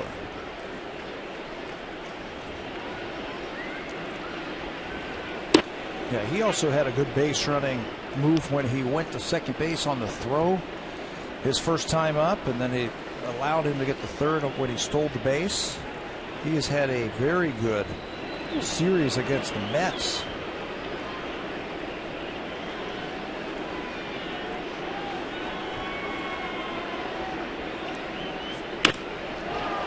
Fly ball into center. Lagares is there. Pillar is retired for the first time tonight. But the Blue Jays add another run. 7-0 Jays, and we head to the 6th, and here comes the Home Hardware Cleanup Crew, brought to you by Natura. Home Hardware's exclusive line of safe, environmentally friendly cleaning products.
Kadire has been not a great fit only on the field. He's also been a great fit for the Mets in the clubhouse. In fact, he's brought a tradition that he did in Minnesota, brought it to Denver, and is now doing it with the Mets. And that is at the end of each game that the Mets win, instead of having a celebration where they give the guy a beer, he decides to give them a World Wrestling Federation type belt.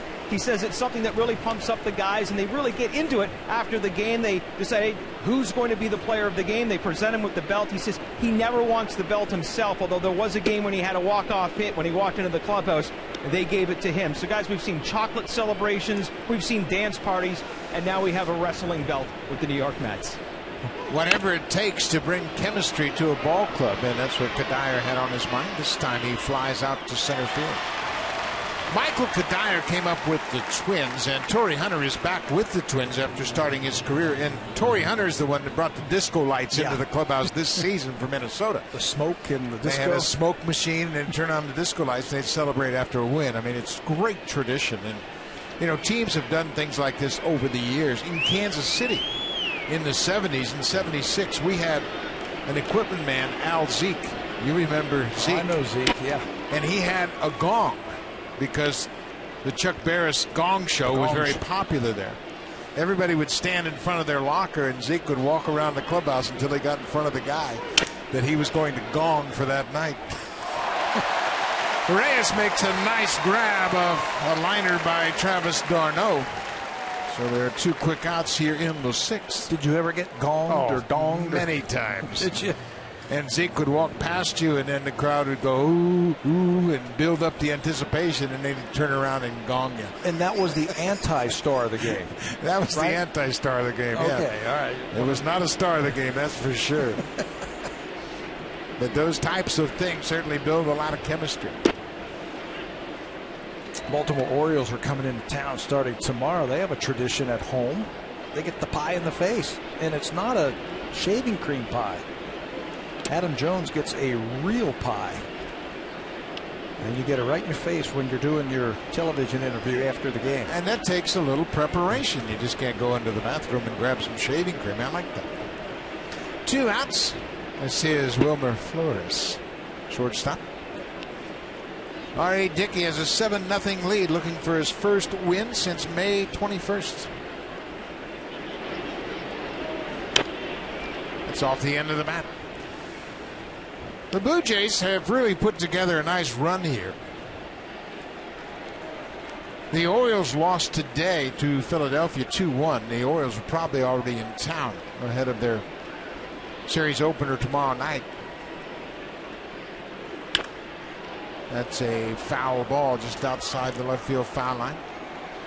But they're getting real good starting pitching. And we make so much about the offense, and why not? It's the best in baseball. But the pitching has really been good lately. That's a good team.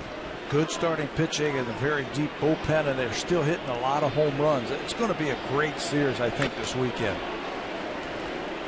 The Orioles had their mini win streak snapped. They had a 3-game win streak before they lost 2-1 today. Ryan Howard hit a 2-run home run against them. But Hutchison picked up his 6th win last night. Mark Burley has 7 wins. There's a base hit past Smoke into right. 2-out base hit. Let's check in with Jamie Campbell.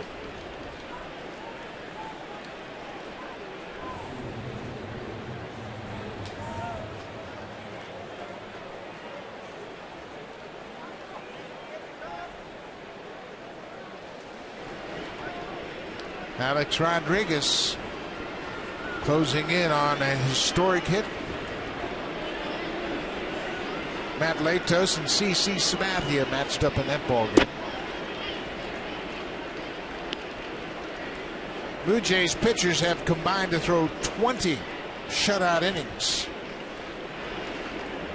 The last RBI, the last run, was in the 3rd inning on Tuesday in New York.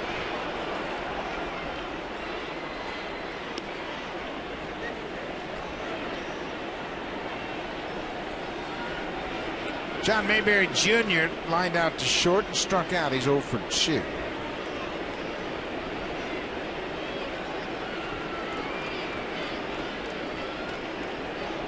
Oh and 2 inside.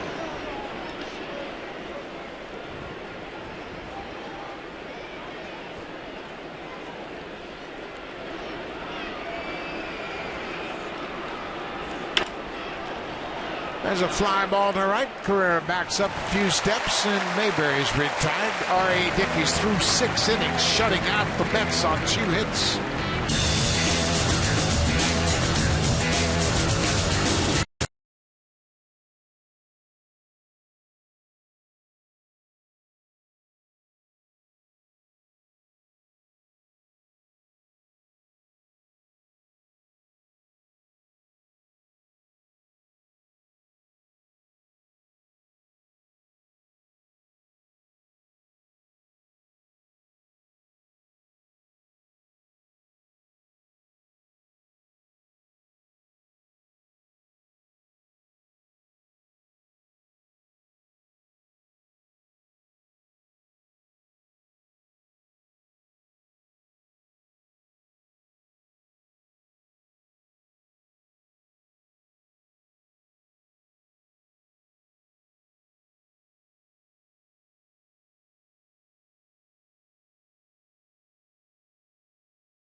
Over to Eaton Center for your chance to meet Hall of Famer Roberto Alomar. He'll be there signing autographs from noon to 1:30. No lineups prior to 10 a.m. and just one autograph per person. No posed photos. Again, a great chance to meet one of the best Jays of all time. Buck? Great opportunity to get an autograph from Roberto Alomar. Of course, he is on the level of excellence, and his number is retired, number 12. No Blue Jay will ever wear that number again. In honor of the Hall of Famer. Brian Goins has had another good night. He has lined out and picked up an RBI on a fielder's choice. He scored the 4th Blue Jay run of the night. Going away. Ground ball up the middle. Herrera throws out Goins.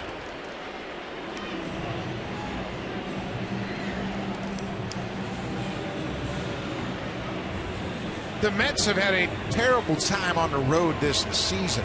They look at their road record coming into this game, 10-20. Only the Phillies have fewer road wins than the Mets, and the Phillies have won only 7 games on the road. How about every team in the National League East with a losing record on the road? There's some ugly road records in that division. Of course, the flip side of that is the Mets are 26-11 at Citi Field. Yeah, and Terry Collins was talking yesterday about having to play a lot better on the road.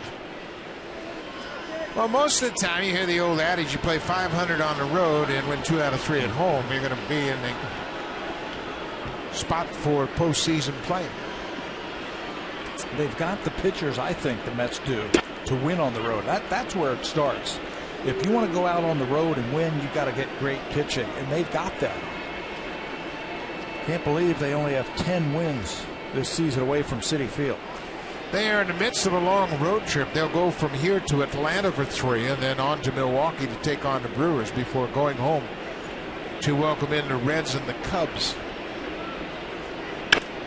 Reyes drives this one deep down the right side. That's slicing, and that ball is fair. Good call by Mike Winters, the first base umpire, as a fan reached over and caught the ball over fair territory.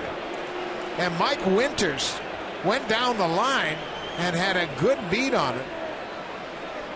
We have talked about this in the past where there's not a lot of room down each one of these lines. You can see as that gets real close, and in his judgment that ball was going to be fair as the fan reaches over.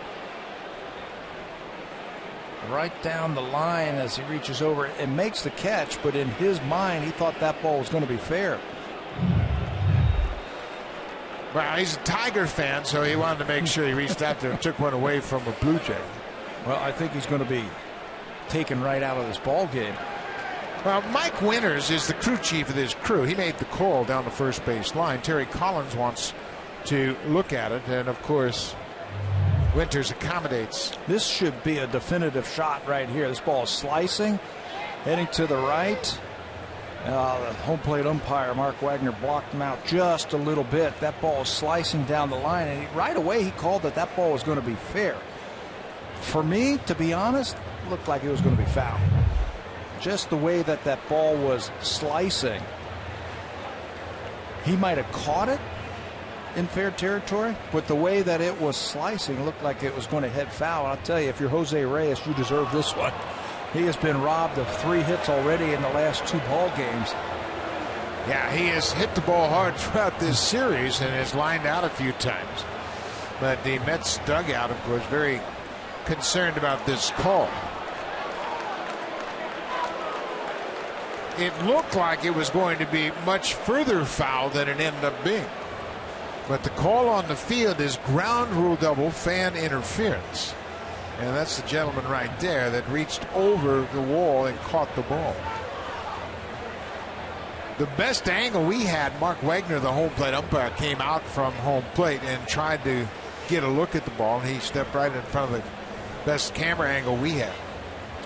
I just have not seen, in all the angles that we have shown tonight, a definitive shot that says that ball was going to be fair or foul. So they're going to have to stay with the call on the field.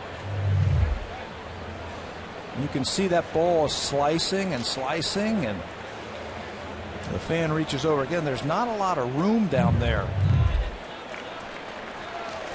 Yeah, they're going to let the call on the field stand, I think, because there was not any evidence that would allow them to overturn it. So Reyes will end up with his second hit, his 10th double of the season.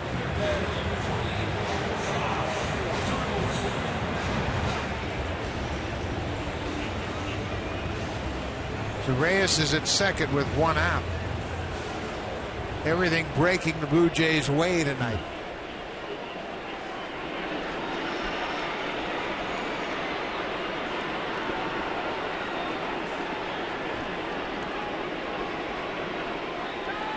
Josh Donaldson is 2 for 3, driven in a run and scored a run. Of course, Donaldson wears out left-handed pitching, batting .400 on the season, 20 for 50.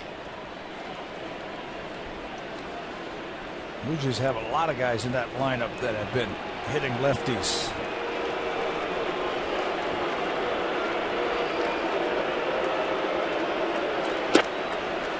Donaldson trying to check his swing. The fan is being escorted to the top of the stairs and more than likely out of the ballpark. And he didn't even get a baseball. He threw it back on the field after he caught it. Yeah, like nobody was going to see that.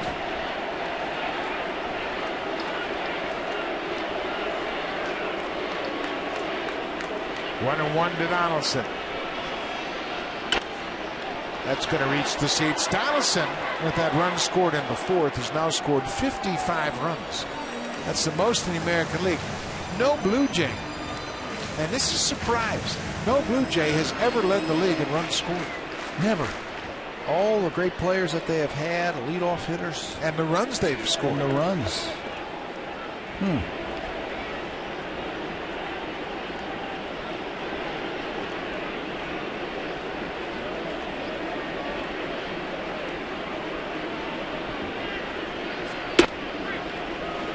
Donaldson called out on strikes. A high fastball up and away.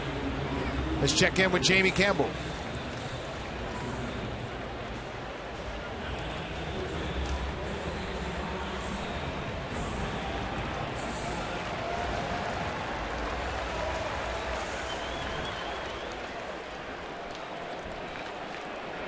What a player. Giancarlo Stanton, his 25th home run of the season. Stanton has 63 RBIs. 63. On the 18th of June. When was it? A couple of years ago, didn't Juan Gonzalez have right around 100 RBIs at the All-Star break? All-Star break? In the 90s. Yeah. Crazy. I remember seeing Tony Perez, in 1970. He had 90 RBIs at the All-Star break. Stanton has 19 ribbies in June. Jose Bautista with a big 2-run single in the fourth.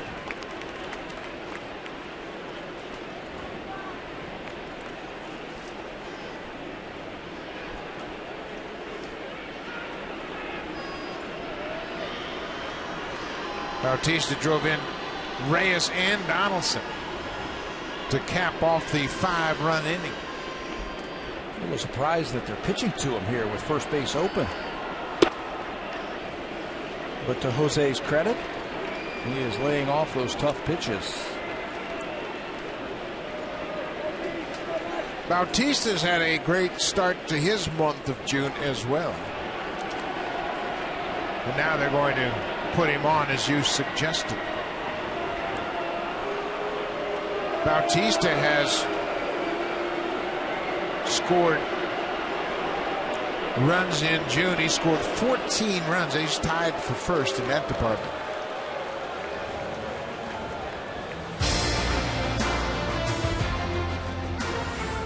The 2015 Honda Civic is Canada's best-selling car for 17 years in a row and the official vehicle of the Toronto Blue Jays.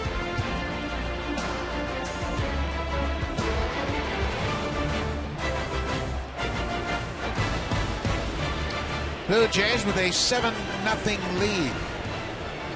They shut out the Mets last night 8-0.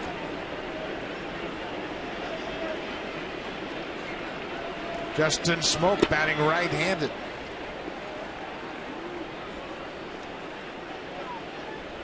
We got a chance to see Justin Smoke swing right-handed in Boston and hit a 3-run home run at Fenway Park. Now he gets a chance here against Torres. Smoke had a good spring hitting right-handed. And the Blue Jays hitting coaches and the coaches felt like, as a right-handed hitter, they felt like his at-bats were just a little bit better. He might not have the power that he does from the left side, but his at-bats, that's seeing pitches, making solid contact, having consistent at-bats in spring training, at least from the right side, they were very impressed with him. He's only had 6 at-bats as a right-handed hitter this year. He's 3 for 6 with a home run. Ball and a strike.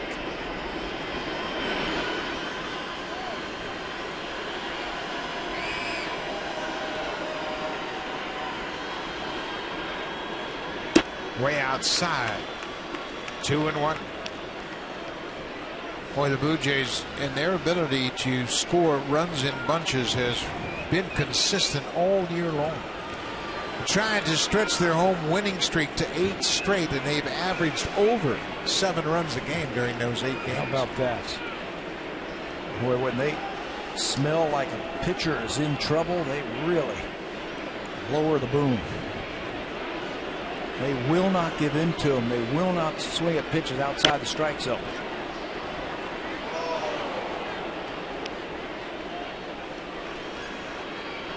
Chris Colabello homered leading off the 5th. He is on deck.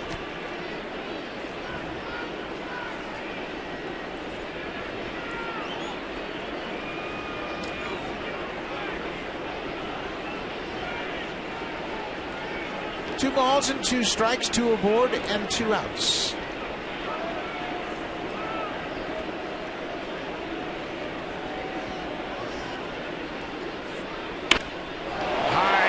Drive to center. Laguerre's back at the track. He is there and makes the catch. Smoke just missed it.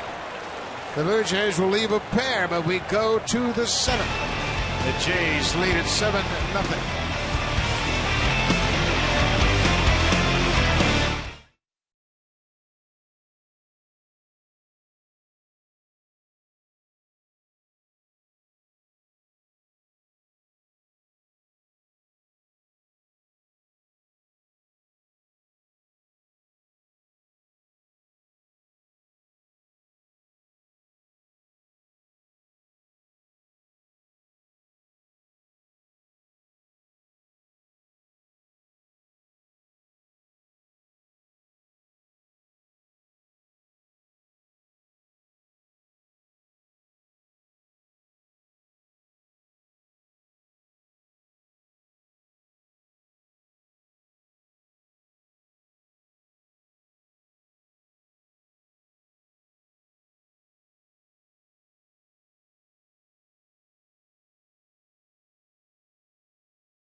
Guess of TD. Time now to have a little update from the Buffalo Bisons and a couple of guys to keep our eyes on. First of all, Daniel Norris went 5 1/3 innings tonight. He gave up 6 hits, 2 earned runs. Walks have been in trouble for him this year. He only walks 2, but he strikes out 7, so that's a pretty positive sign for him. Meanwhile, Devin Travis making his first rehab start in AAA Buffalo. Went 1 for 3 today. And guys, John Gibbons says he's very hopeful that we'll see him back in the lineup Monday when the Blue Jays open up their series in Tampa Bay. Well, that's a possibility. I personally would like to see Devin Travis get a few more at-bats. He's been out for 29 games in the majors, and that's a long time to ask a youngster to come back against pitchers that haven't missed a beat. Yeah, I think how long it took him to get into baseball shape in spring training, the at-bats that Devin put together there and then started the season. So we'll see. I think they could be really well served by keeping him in Buffalo through the Tampa Bay series. Goins has not missed a beat filling in for Travis. But certainly they want Devin Travis back, and I want him back in the lineup too, but I just want him to have a fair chance to compete against Major League pitching after missing over a month. And that's why the rehab rule has been put in place. So you don't have to regain your timing in the Major League level, and all those at-bats go against you. Yeah, against Major League pitching, you can go down there and get your timing back, get hot. Reyes has to wait on that slow grounder, but he's got enough time to throw out Tejada. And enough arm also. You're right. He slid over and made that play and then quickly unloaded that ball. Still has a very strong arm over to first base. You know, one scenario is you take a look at Ryan Goins when Devin Travis gets back, that there might be a platoon at second base, at least early on. Yeah, that might be a good way to break in Devin Travis. I know one of the pitchers, if it is the Tampa series, that they're going to bring him back in if he's healthy to come back. One of the pitchers they're going to see down there is Chris Archer, and that's not going to be any fun. Yeah, that's not a good way to welcome back your second baseman. Travis hit .325 in April. He was named the Rookie of the Month in the American League. Overall, Devin Travis has a .271 batting average with 7 homers and 26 RBIs in 36 games. And when he went down, he was leading the club in RBIs with 25 at that time. Another bouncing ball to short. Reyes takes it about shoulder high and reaches back for a little extra.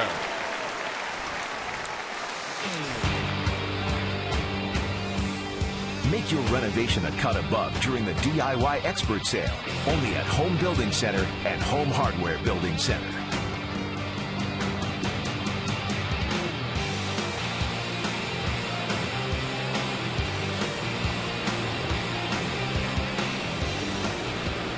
Back to the top of the order, Curtis Granderson is 0 for 3 with a couple of strikeouts.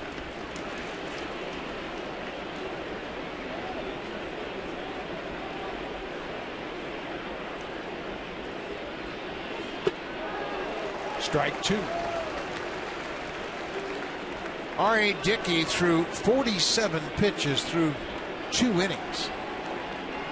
And he has righted the ship. That last pitch was pitch number 114 with 2 outs in the 7th. And I like this. Let him go a little bit deeper, maybe get a little bit tired and slow the arm down a little bit and start throwing better pitches. There's a good pitch that strikes out Granderson. He's got the hat trick tonight. 3 strikeouts, 0 for 4 for the leadoff man. R.A. Dickey retires the side in order in the 7th.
games in a row and the official vehicle of the Toronto Blue Jays. Chris Colabello is 4th in the American League in batting on inside pitches. So Bartolo Colon tries to go on the outside part of the plate, tries to flip a breaking ball out there, and Colabello can hit that one too. He sends that one out in right field, his 5th home run. That gave the Blue Jays a 7-0 lead. And that is tonight's drive of the game. Colabello with the RBI now has 24 ribbies. That home run was his 5th, as Pat mentioned. He scored 2 runs tonight. New pitcher into the game for the Mets is Logan Verrett. Just called up to replace Akil Morris, who was sent back after the game last night. Verrett was the Mets' number 3 draft pick in 2011.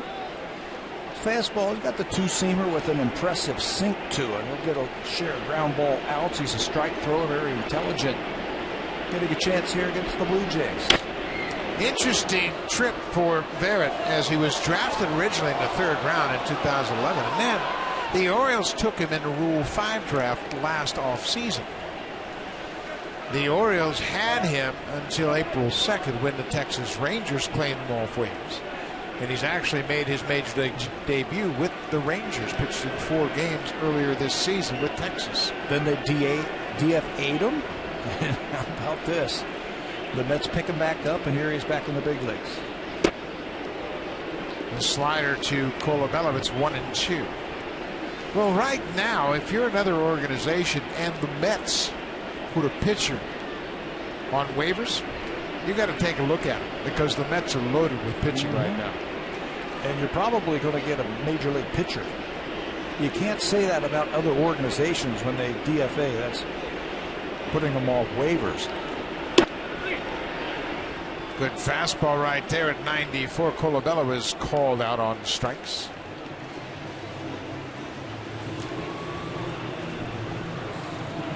Verrett pitched in 4 games with the Rangers, a total of 9 innings. R.A. Dickey may be out of the ball game.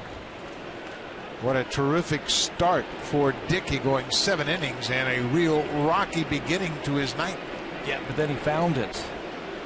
And then got through 7 innings, 114 plus pitches.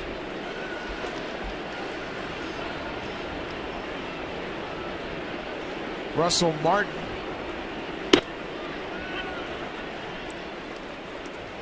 Russell's 1 for 3.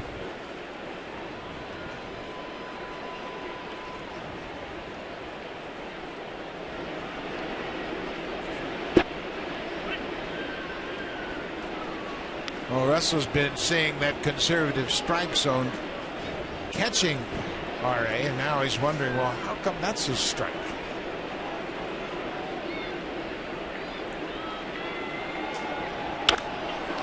That's a strike, and just barely foul as Martin hooked it down the left field line.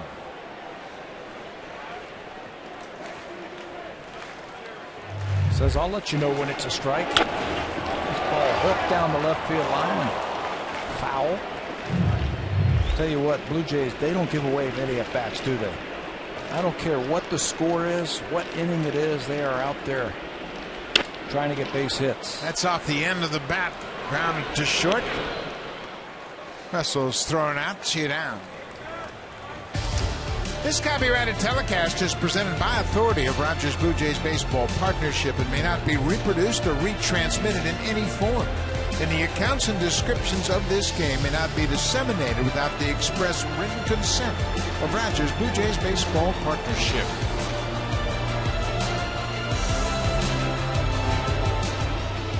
R.A. Dickey looking for his first win since the 21st of May when he pitched a complete game. That effort came against the Angels right here at Rogers Center. 9 innings, he allowed 4 runs on 5 hits and struck out 7. He has 7 strikeouts tonight. That ties his season high. Nobody throwing in the pen for the Blue Jays with 2 outs here. His night might be continuing. I don't know. Dickey really struggled in the first 3 innings. He threw 65 pitches. But in his last 4 innings, just 49. He sorted things out.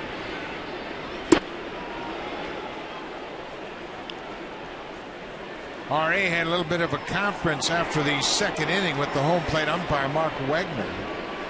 Dickey walked free in that second inning, but stranded the bases loaded. And he went to home plate, and he and Wagner had an extended conversation. They just sat there and chatted about the strike zone for quite a while. Wasn't animated by any means. No, Murray had something on his mind that he wanted to tell him.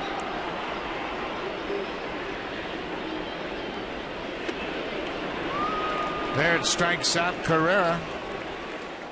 Couple of strikeouts, 3 up, 3 down. R.A. Dickey's going back for the 8th.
All-Star Game, July 14th. Josh Donaldson, Edwin Encarnacion, Jose Bautista, and Russell Martin all have a chance to be starters, but they need your help. Go to BlueJays.com.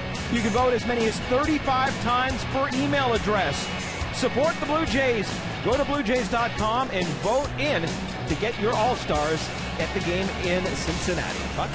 Running out of time to place your votes for the Blue Jays, but make sure you log online. Danny Valencia has come off the bench and taken over in left field defensively for Chris Colabello. R.A. Dickey back out to pitch the 8th. Juan Lagares had a double in the 5th. You know, I like this right here. Send him back out there. He's up to 117 pitches. That would be a season high, but you got the Baltimore Orioles coming into town. It's a high pop. Donaldson, the third baseman, calls for it, makes the catch.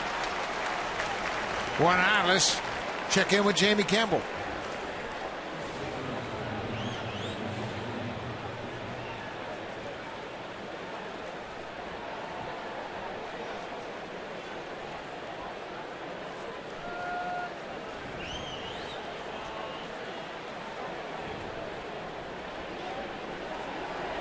Well, Harper has had problems with his knees in the past, and that would be a big blow for the Nationals for sure. But to finish that thought, Buck, you got the Baltimore Orioles coming into town, and you're going to need a fresh bullpen. Those guys can hit. There's a high fly ball. Lucas Duda has just broken up the shutout. He hits it into the first row of seats. His 10th home run of the season. That's the first run for the Mets in this 2-game series.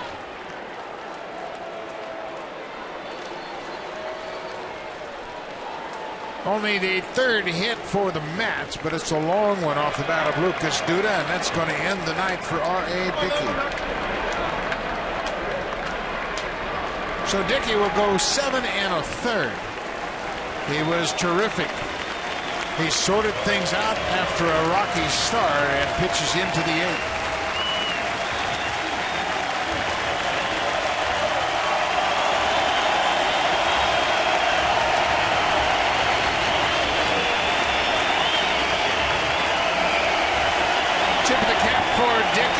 first win on the line here since the 21st of May. Well done for R.A. Dickey.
Bundles. Find out how. Call 1-888-ROGERS-1 now. Hurry, offer ends soon.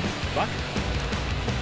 Great start for R.A. Dickey. Goes 7 1/3, allows just 1 run on 3 hits. And boy, Blue Jays needed that effort. And now they'll turn to the bullpen, which has been very good in the month of June. John Gibbons was hoping for his starter to get him into the 8th inning, and he did that. Liam Hendricks, first one out of the bullpen tonight. Pitched 2/3 of an inning in last night's ball game versus the Mets. Good fastball. He'll face Kadire and Darno, a couple of right-handers. And Liam Hendricks has been tough on the righties this year. Just a 172 batting average. Blue Jays bullpen overall has really sorted things out, and it's gone lockstep with the starters. Ever since the starters have sorted themselves out, the bullpen has not pitched as often, and boy, have they thrown the ball well lately. You can space them out like that, and they can stay fresh. They don't lose their fastball. They can just come out there and do their thing. Steve Delabar has really sorted himself out. You read my mind. That's what I was just going to say. That's the guy who has really meant a lot to that bullpen. He has really thrown the ball well. Delabar has retired all 14 first batters he's faced, and that is such an important stat for a relief pitcher. Last night, the first batter he faced was with 2 outs. Came in and closed out the inning. And when you look at the final score, 8-0, you say, well, what's the big deal about that? Well, Delabar did it in the 6th. It was a 1-0 game. Yeah, he kept it there so the Blue Jays could score late in that game. But with Dickey pitching into the 8th inning, they sent him back out there for a couple of batters, just a chance to keep that shutout going.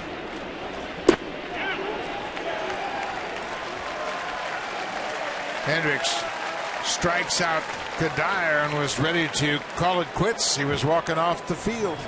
2 down.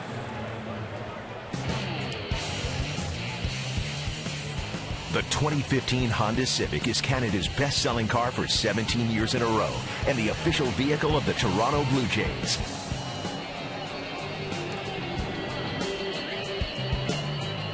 Young fan looking at some new memorabilia for the Blue Jays, and they have a lot of it at that Jays shop. This is the catcher, Travis d'Arnaud. He hacks at that first fastball. Hendricks came on with 1 out, struck out Michael Kadire, and forgot that was just the 2nd out. He started to walk off the mound. Bob Elliott of the Toronto Sun wrote an interesting article about players making mistakes like that. It happens more often than you might expect. Oh, it happens. It happens to all of us. You know, you play so many games day in and day out. Your mind wanders at times. You forget how many outs there are. We all did it. All right, there's a good slider and a weak swing from d'Arnaud. We mentioned how well the Blue Jays relievers have pitched. Major league average for retiring the first batter that the bullpen faces is 69.3%. The Jays are above that at 70.1%. They have been much better in June, retiring the first batters at an 85% clip. Boy, that really sets up the outing so well when you come in and get that first batter out. Well, a lot of times relievers are going to trot in from the bullpen with runners on base. That's why it's important to get that first batter. Leave him out there. 2-2 to d'Arnaud. High fly. Danny Valencia in defensively, comes in, makes the catch. The inning is over. Liam Hendricks retires the two batters he's faced. We'll go to the bottom of the eighth. Now time for Blue Jays Central Update. Here's Jamie Campbell and Greg Zorn.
For daily coverage, headlines, analysis, and schedules, visit sportsnet.ca/Blue Jays or join the conversation at Sportsnet. Today, Arlo Shidabidi has a story on Aaron Sanchez and how he will not only miss his start on Sunday, but it appears as though he may have to have a few rehab starts before returning. He is still yet to resume his throwing program, and the Blue Jays want to be very careful. Scott Copeland has already been told he will be getting the start on Sunday, and at this point, guys, it may be better for Sanchez to get in a couple of rehab starts before he returns as well. Barry, that's a great idea. I think that's the right path to take with Sanchez. If you're going to miss that many starts, you need to crank it up again in the minor leagues. Make sure you're sound. Logan Verrett in his second inning of relief. Kevin Pillar hacks at that first pitch. Another good night for Pillar. 2 for 3 so far tonight.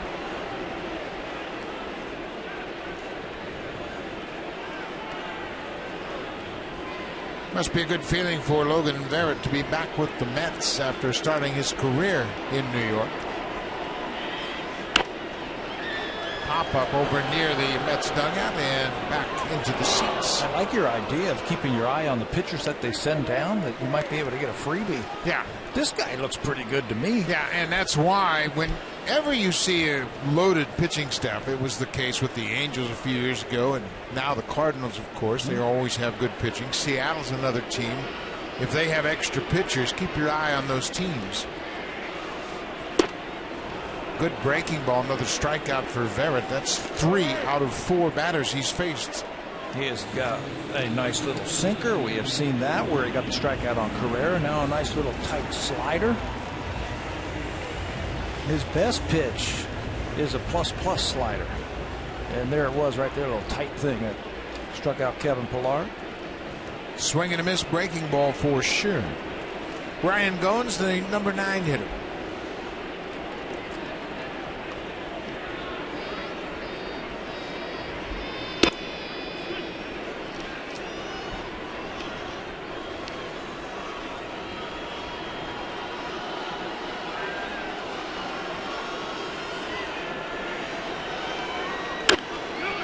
Bouncing ball.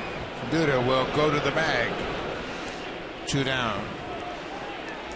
Well, the Orioles lost this afternoon in a day game in Philadelphia, so the Blue Jays have jumped over the Orioles so far by half a game. New York, they are tied at bottom of the 7th at 3-3 with the Marlins. Tampa Bay, they're leading Washington 5-3 in the top of the 7th. Of course, the Blue Jays will take on the Orioles for a 3-game series, then go right down to Tampa Bay. Chance to make up some ground on the front-running Rays. Started the year in the American League East, played a lot of teams in American League East, and then got out of that, got it hot, and now back into it now the next couple of series. We'll also see the Boston Red Sox when we get back on the next homestand, so chance for the Blue Jays to make some noise. And another thing in their favor, 11 of the next 14 games are here at home.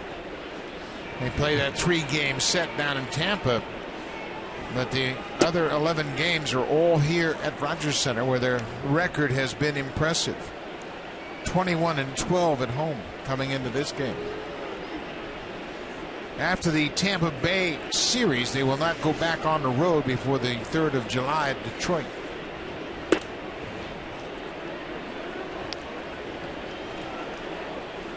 They've been informed that Carlos Beltran has just hit a 2-run home run. The Yankees have gone up 5-3. Boy, that's a good sinker. Impressive sinker on his scouting report. He can make the ball go away from right-handers. He can make it go in on right-handers. Full count to Reyes. Reyes strikes out. An impressive outing for Logan Verrett, his first of the season with the Mets. Will go to the 9th. 7-1 Jays.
We have reached the 9th inning, and the Blue Jays have a 7-1 lead over the Mets, trying to take the 2 games here at Rogers Center.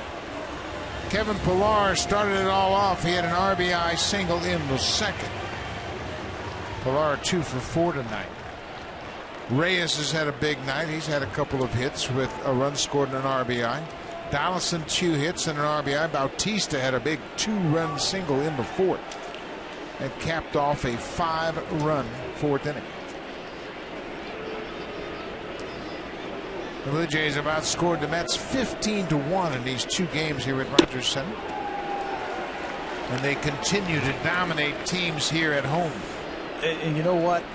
2 heartbreaking losses in New York to the Mets. A game that they thought they had won, where the Mets came back, scored 2 runs in the bottom of the 11th, to win that game, and then another game they felt like they had a chance. So they come home and they take care of business. They score a lot of runs and forget about those 2 losses in New York. Bautista has moved up in the ranks in RBIs. He is in the middle of the pack now. He's 6th in the American League with 2 RBIs tonight. Jose has 43. He is 3 behind his teammate Josh Donaldson. And Bautista is putting together a good month here in June. Flores hits a pop foul into the seats. Bautista has been bothered by that shoulder he injured in April. And he was hitting, but he wasn't hitting like Jose Bautista. Now, boy, you're seeing the real Bautista. Yeah, early on when he first came back, it just didn't look like he was able to get that backside through on those swings. But lately, he's been quick again. Good pitch. 1 down. Now it's time for a preview of what's coming up next on Sportsnet Central. Here's Ken Reed and Ivanka Osman.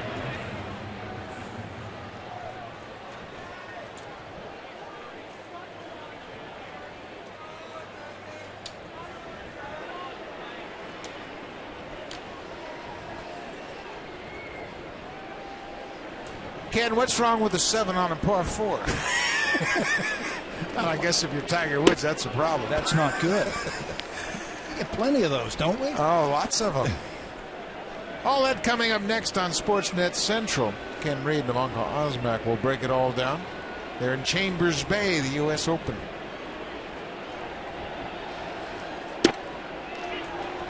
Hendricks is firing on all cylinders again tonight. His fastball is much improved.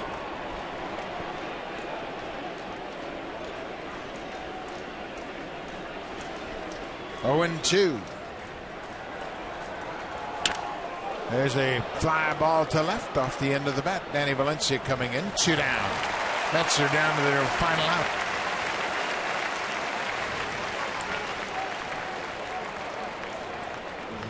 Liam Hendricks making his 25th appearance of the season. Coming into this game, hitters have hit just .223 against Hendricks. R.A. Dickey is the pitcher of record, looking for his 3rd win of the season. And he has really dominated right-handed batters this year with that improved breaking ball. A little bit more juice on the fastball. Righty's just 170. Their baseman Ruben Tejada hits the bag, and he stayed at home, and that's going to cost him. Donaldson throws him out. Tejada became a spectator watching that ball when it hit the bag. Donaldson was there to end the ball game. Got to play that game all the way through. Donaldson, he's not going to quit on anything. This game was about R.A. Dickey. It took him nearly 50 pitches to get through the first 2 innings, and what does he do? Pitch into the 8th inning. One more time on that last play. There's Tejada. Hits the bag, and Donaldson says, I'll grab it with the bare hand, and in one motion end this ball game with a fine play over at first place. Blue Jays win again. 8 straight at home for the Blue Jays. Smiles around for everybody as R.A. Dickey picks up his 3rd win of the season. We'll be back at it tomorrow night. The Orioles are in town. Marco Estrada will open it up. Stay tuned. Sportsnet Central. Here's Ken and Ivanka. See you tomorrow night.